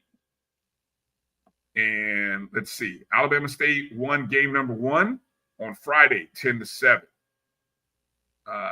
Texas Southern would lose game number 2, 9-2. So Alabama State wins the series. But then they went for the sweep today, and Texas Southern held them off with a 4-3 victory to prevent the sweep, as Drew was saying. So what do the standings look like, Drew, as we go into the final 3 weekends? Again, 3 more weekends of SWAC baseball left.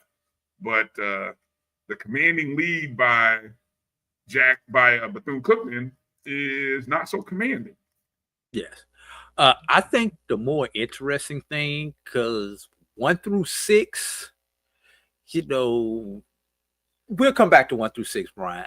I think what you need to look at is 7 through 10. Because 10 of the 12 teams in the SWAC are in contention for the tournament. Now, what happened down at the bottom of the standings, Brian? Well, how about Jackson State?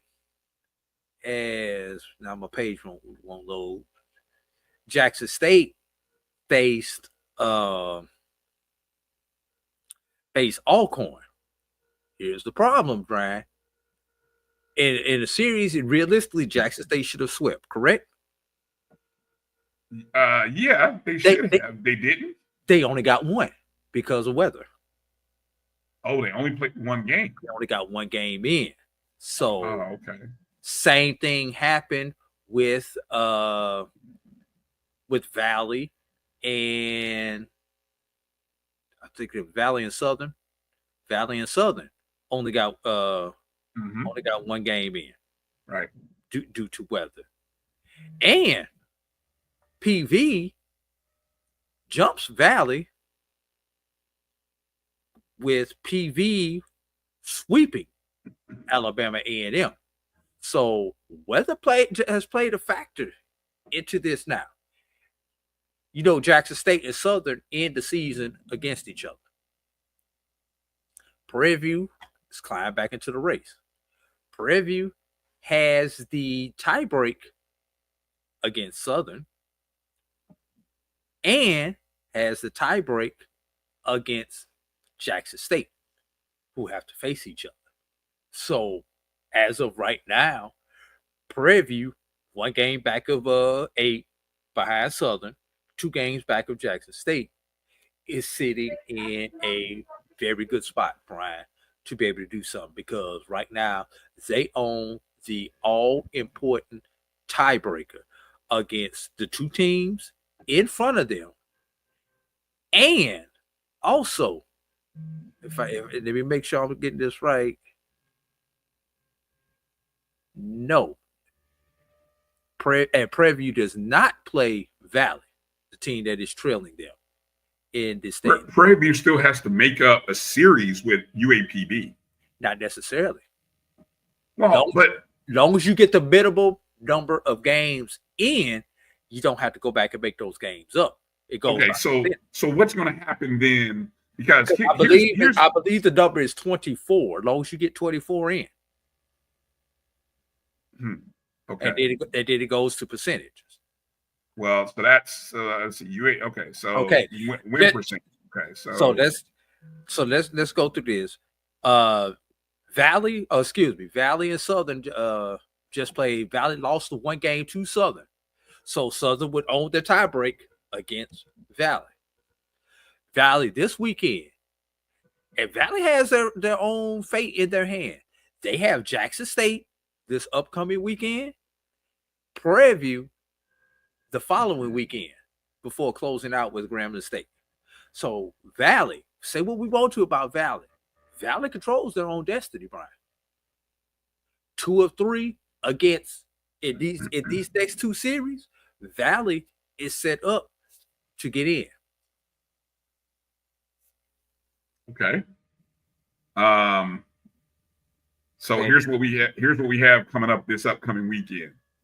Again, to set the standings here, because Drew was talking about the bottom of the brackets, but the standings are Bethune has now they went from having a 3-game lead to a 2-game lead. Bethune has a 2-game lead in first place over now just 2 teams instead of 4. And those 2 teams are Florida A&M, who they swept, and Alabama State, who, guess what? They play this weekend. Bethune v. Alabama State playing this weekend. That should be a big series. Big series. Alabama State could find themselves in first place should they be able to, they'd have to sweep or at least win 2 of the 3. Is that right? No, they have to sweep to get first place. Who is that? Alabama State? Yeah. Yes, they would have to sweep. You're 2 games behind. You'd have to sweep to get first place. They would have to sweep. And Florida A&M would have to drop 1. Right. Now, Florida A&M this weekend is playing Alabama A&M, who is 2-19 right now. Chances of FAMU sweeping are great. Great. Also playing this weekend, interesting series. The hot playing UAPB Golden Lions. They're traveling to Grambling State this weekend. So they could pick up all their ground. They could. And another interesting matchup, Texas Southern and Southern. Texas Southern has fallen to a tie for third with Grambling. So Texas Southern and Grambling, they are 3 games out of first place. You still have, again, you still have 3 teams. You have 1, 2, 3, 4, 5 teams within 3 games of first place with 9 games remaining. Right. But like I said, I think the more interesting race is for those last 2 spots, Brian. Okay. All right. Fair enough. Let's move over to the softball diamond in the SWAC, since we're in the SWAC. Prairie View A&M gets another sweep as they finish the West Division with a 20-3 conference record. Again, they're only playing divisions, so they beat up on the teams in the division that they were supposed to beat up on. 20-3, 26-19 overall. They'll head into the SWAC tournament as the number 1 seed in the West. Florida A&M, the Lady Rattlers, they took 2 of 3 over Alabama State, and they will win the East Division for the 2nd consecutive year as they finished 19-5. And this also happens to be 2nd division crown with a new coach, 2nd coach. So, of course, the coach last year, Camise Patterson, she's the head coach at Alabama State. And this year, Brittany Beal, the new coach there. So now also only 8 teams get into the SWAC softball tournament, Drew. Mm-hmm. And by looking at it, from the East, you'll have Florida A&M, Jackson State, and Bethune tied for 2nd. Alabama State is the 4th in the East. Over on the West, you have Prairie View A&M. Then you have Southern as number 2 by percentage, not wins and losses, but by percentage. By let me see, 0.2 of 100 over Texas Southern. They finished 3rd.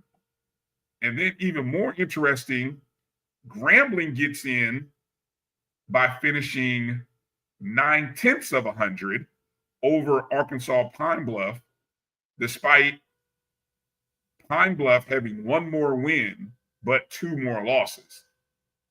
So, and Grambling State has lost like 5 in a row coming into the game, and so that's one of those situations, Drew, that I'm sure if I'm a Arkansas Pine Bluff fan, I'm wanting Grambling State to play whatever series it was that they didn't play, just for the purposes of making up that series. Because if Grambling were to lose 1 more game, maybe even 2 more games, again, Grambling State softball is on a 5-game losing streak. Conceivably, I don't know who that series is against. I'm looking at the total numbers here. I would imagine it looks like that series is probably against maybe Southern. Yeah, so interesting. I don't know if they're going to make any makeups, because you have until May 6th. So you actually, if you needed to do a makeup, you could technically do a makeup in the SWAC softball season this weekend. But I guess we'll stay tuned and find out. Maybe we'll have some more info about that upcoming. All right, one more Division I softball update. It's a wrap in the MEAC. Howard University has won their first ever regular season title in the MEAC softball world. They took 2 games from Norfolk State over the weekend, who was technically in 2nd place by 3 games. So Norfolk State technically had to sweep in order to force a tie. But they defeated Norfolk State 10-3 and 7-3 in the opening weekend. And so congratulations to the Lady Bison, the first overall regular season softball title for them. All right. That's the Division I level. Let's move over to the NAIA in Division II, Drew, because this is where you got some tournaments that have happened, some tournaments that are happening. Let me start over in the HBCU AC, where on the softball field, Stillman College, they finished as the regular season champions with a perfect unbeaten record, and then they went on and won the tournament. So first time in history, I believe that has happened. And that's a one bid league, I think you said, right? Yes. In softball? Yes. All right. So Stillman will advance to the NAIA National Tournament representing the HBCU AC. The baseball tournament for the HBCU AC begins Wednesday, April 30th through May 4th. It's going to be in North Little Rock, Arkansas at Dickey Stevens Park. The Talladega Tornadoes, who have a 27-3 conference record, 36-14 overall. They are the number one team in the Black College 9 small school division poll. They will look to finish off the outstanding tournament with a win. And last check of the tournament central page for the GCAC, we didn't have the pairings, but I'm sure if you guys go check out hbcuac.org,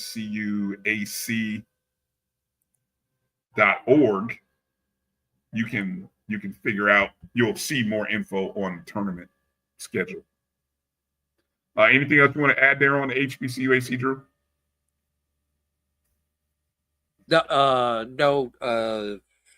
It's just first of all, congratulations to the Stillman Tigers, ladies, as they are not nationally ranked. Don't expect them to host, but definitely want them to go out and represent us well.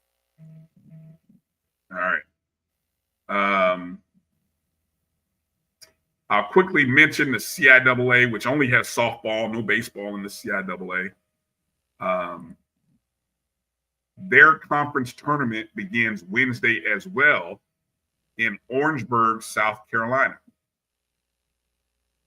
Bowie State, they are the Northern Division champs. They finished unbeaten 15-0 in conference with a 23-17 record.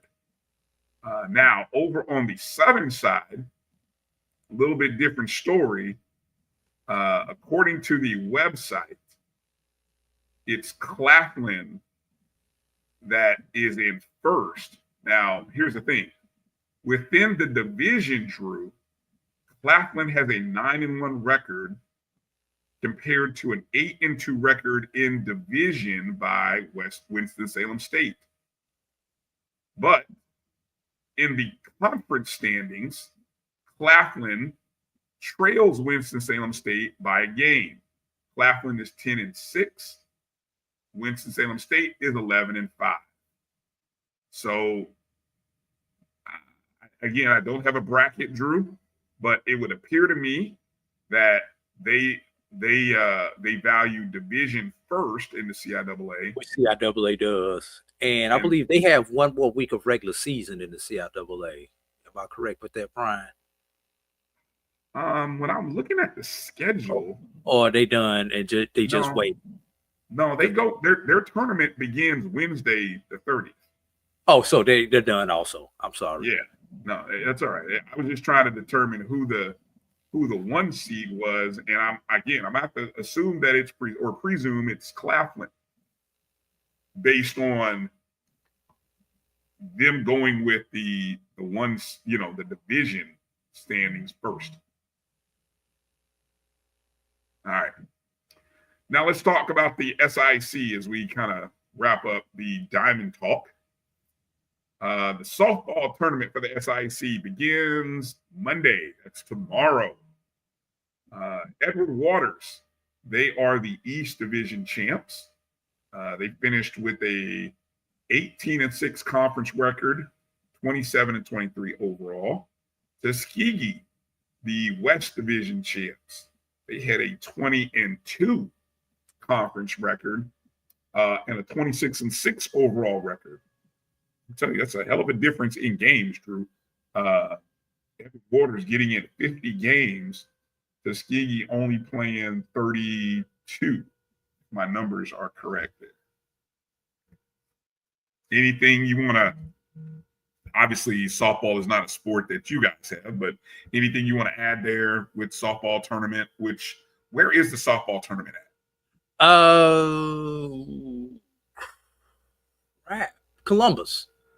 Softball tournament in Columbus, Georgia. Columbus, Georgia is where the softball tournament. Probably streaming on the SIAC network. Probably not streaming on the SIAC network. Okay. Yeah, that's South Commons in Columbus, Georgia. And the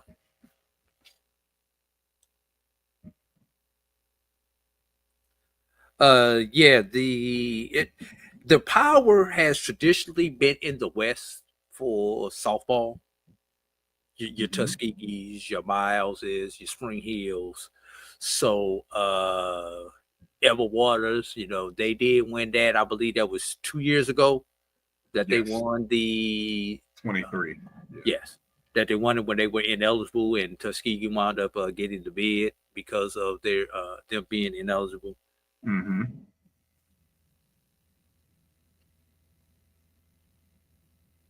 Okay.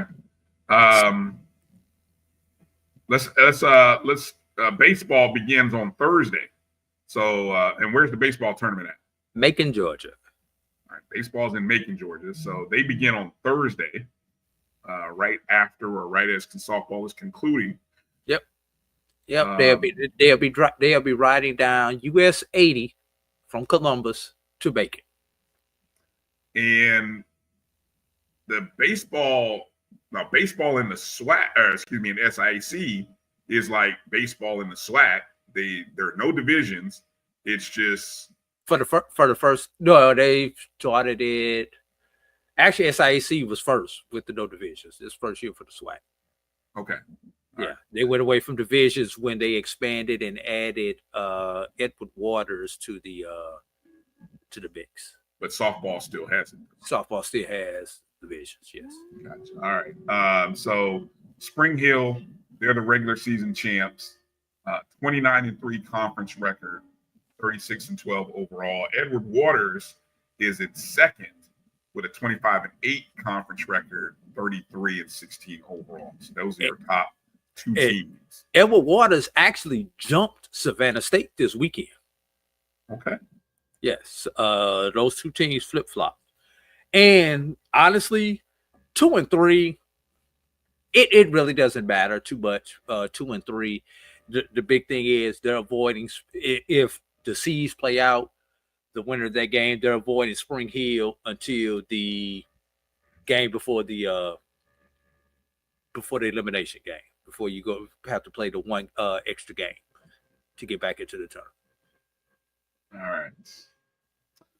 Anything else you want to add there? I'm looking at this one last update here from FCS Football Central. Did we get HBCU AC baseball?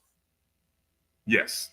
All right. So I believe that is all of the tournaments. One thing I want to do, track, Bryan, in the SIAC. Congratulations to Tuskegee and Benedict.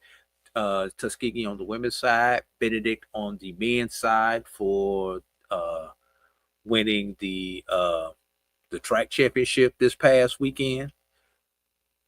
With Tuskegee kind of won going away versus Benedict, who had a very close match there. And in the CIAA track meet, I believe, is this upcoming week. Will be the CIAA. Yes, May 2nd and 3rd will be the CIAA championships in track. Okay. Good stuff, Drew. Good stuff. Again, want to encourage you guys, if you're interested, go check out FCS Football Central. That is si.com/college/FCS. They have a good Zach McKinnon keeps up with the FCS football undrafted rookies tracker. And again, right now we're up to 60 FCS players who have signed undrafted free agent contracts. No new HBCU players from the past hour. And we're up to 46 minicamp invites. So that's a total of 106 players getting an opportunity through the open market. We'll see if any more HBCU players get an opportunity. All right. That's all we've got for tonight. I think we can close the show out. Drew, you got a busy week this week. What do you guys got going? I know you're going to be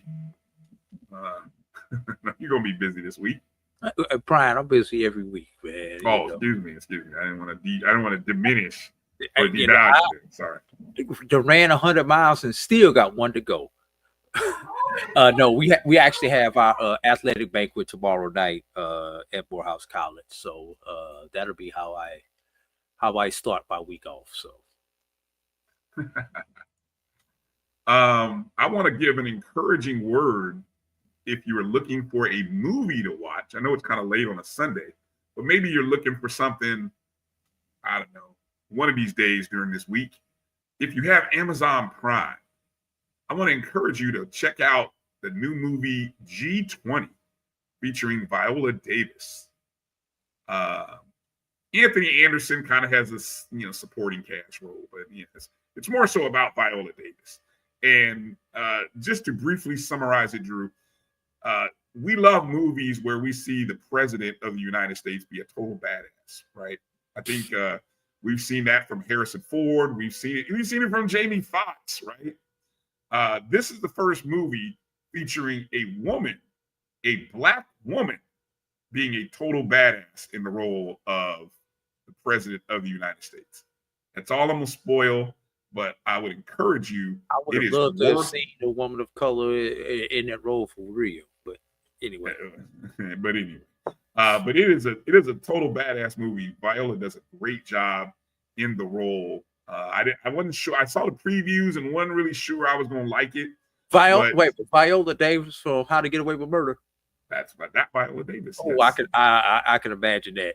Yes. Okay, it does bring up. If you enjoyed her in that role, maybe that's why because I did like her show in that role, and so this maybe that's why I like her in this role. Yeah. So, yeah. But it's worth the watch. 2 thumbs up. 2 thumbs up. I rated it on Amazon Prime, and so I would encourage you. So that's my movie recommendation. Last week I told you to go see Sinners. This week I'm telling you to watch G20, and I think I'll have a new one for you next week. I think I'm gonna do that every week, Drew. I'm gonna try to give movie recommendations every week. Yeah, not bad, man. One other thing I wanted to throw out there, Bryan. Let's see if I could bring this on the screen. Of course not. I'm on the wrong screen. Give me just a second.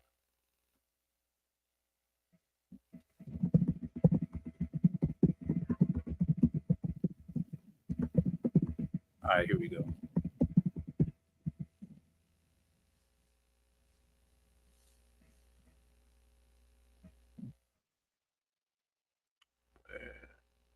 What are you sharing something? Yeah, I'm trying to share it if I can get to the right. Don't put up something that's going to get us banned on YouTube again. You know, I mean, I have to go behind and clean up stuff that you flash on. You know, because YouTube has restrictions.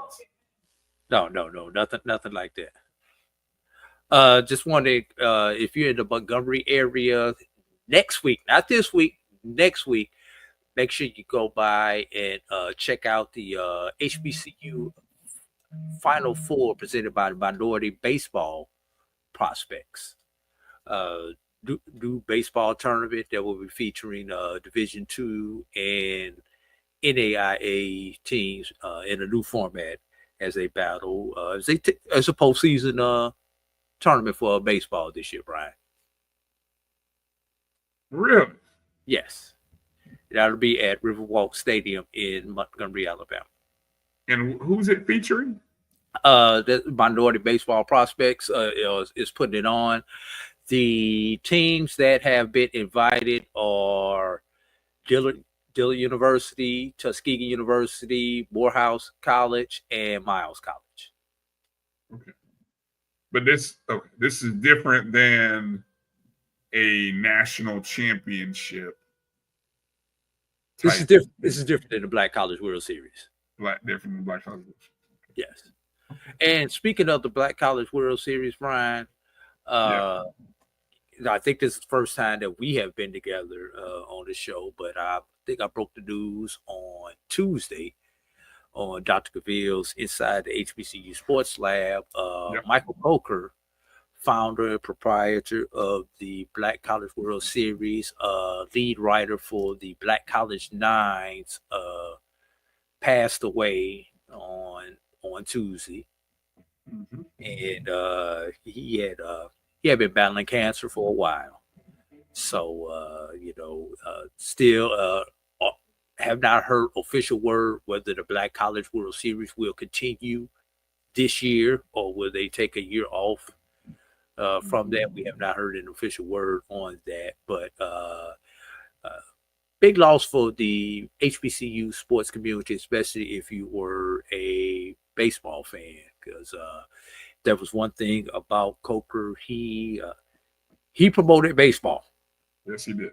He believed in Black college baseball, and he had no problems telling you about it. And if you didn't want to hear it, he did not care if you got upset about it or not. He was going to do what he felt was right to promote the game that he loved. Yep. I made a closing comment on Wednesday's ONG, and I think the overall sentiment was the passion that so many of us have for football or basketball. He had it for baseball, and I think that was meeting him and hearing about baseball and being a part of the HBCU baseball coverage. I'm a pollster for Black College Nines. And so am I. And so my interest and enthusiasm in baseball grew from meeting Michael. And so, hopefully others will continue to carry the torch for Black college HBCU baseball the way Michael Coker did. And so it's a tremendous loss. And so I think we both share the sentiment.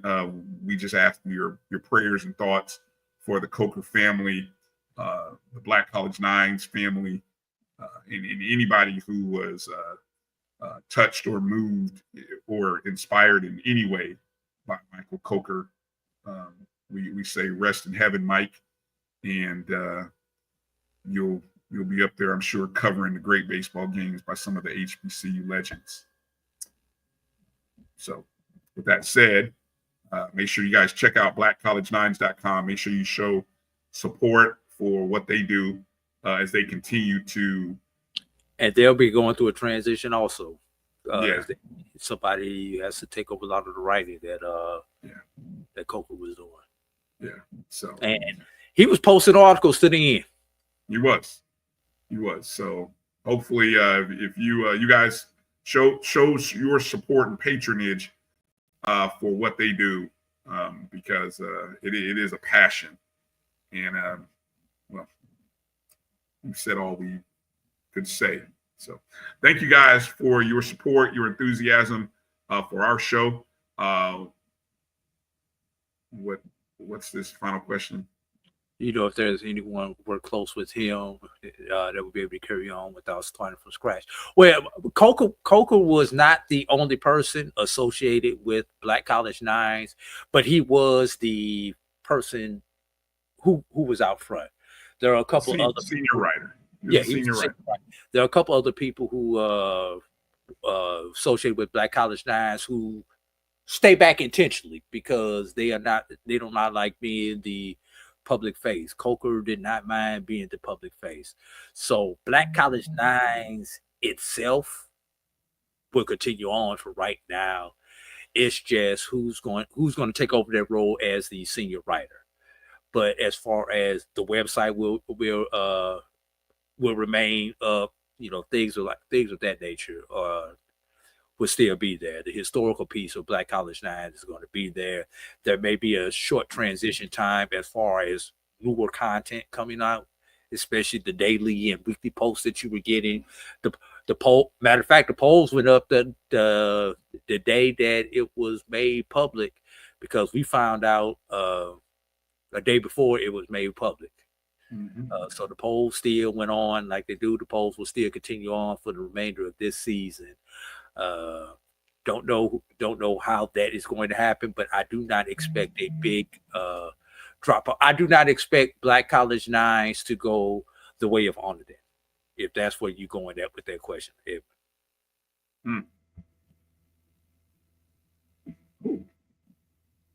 That one just that's all right. Let's put a bow on the show. Please, however and wherever you consume the shows on the Black College Sports Network, I want to encourage you to go check out the podcasts that are on the BCSN Pod Zone. All of the shows. The Carlos Brown Show is now available on podcast, BCSN Pod Zone. This show will be later tonight, or it'll be available for you in the morning. All of the shows, Dr. Cavill's Inside the HBCU Sports Lab in the week, the ONG Strike Zone in the week. Just search BCSN Pod Zone, Amazon Music, iHeartRadio, Spotify, Apple Podcasts, your favorite platforms. It's all there. Please download, subscribe, rate, and review wherever platform you get. It's much appreciated. And if you would, do us a favor, hit the thumbs up and the like button out the door. Thank you to all of the family watching on Twitter, watching on YouTube, and on Facebook. That's going to do it for tonight's show. Congratulations to all of the young men that are getting a chance to continue their career. And for those who have not gotten the call, stay hungry, stay prayed up, and your time will come. All right. For A.D. Drew, I'm Brian Fulford. Thanks for watching tonight's show. Peace out, everybody. Travel light, everybody. Well,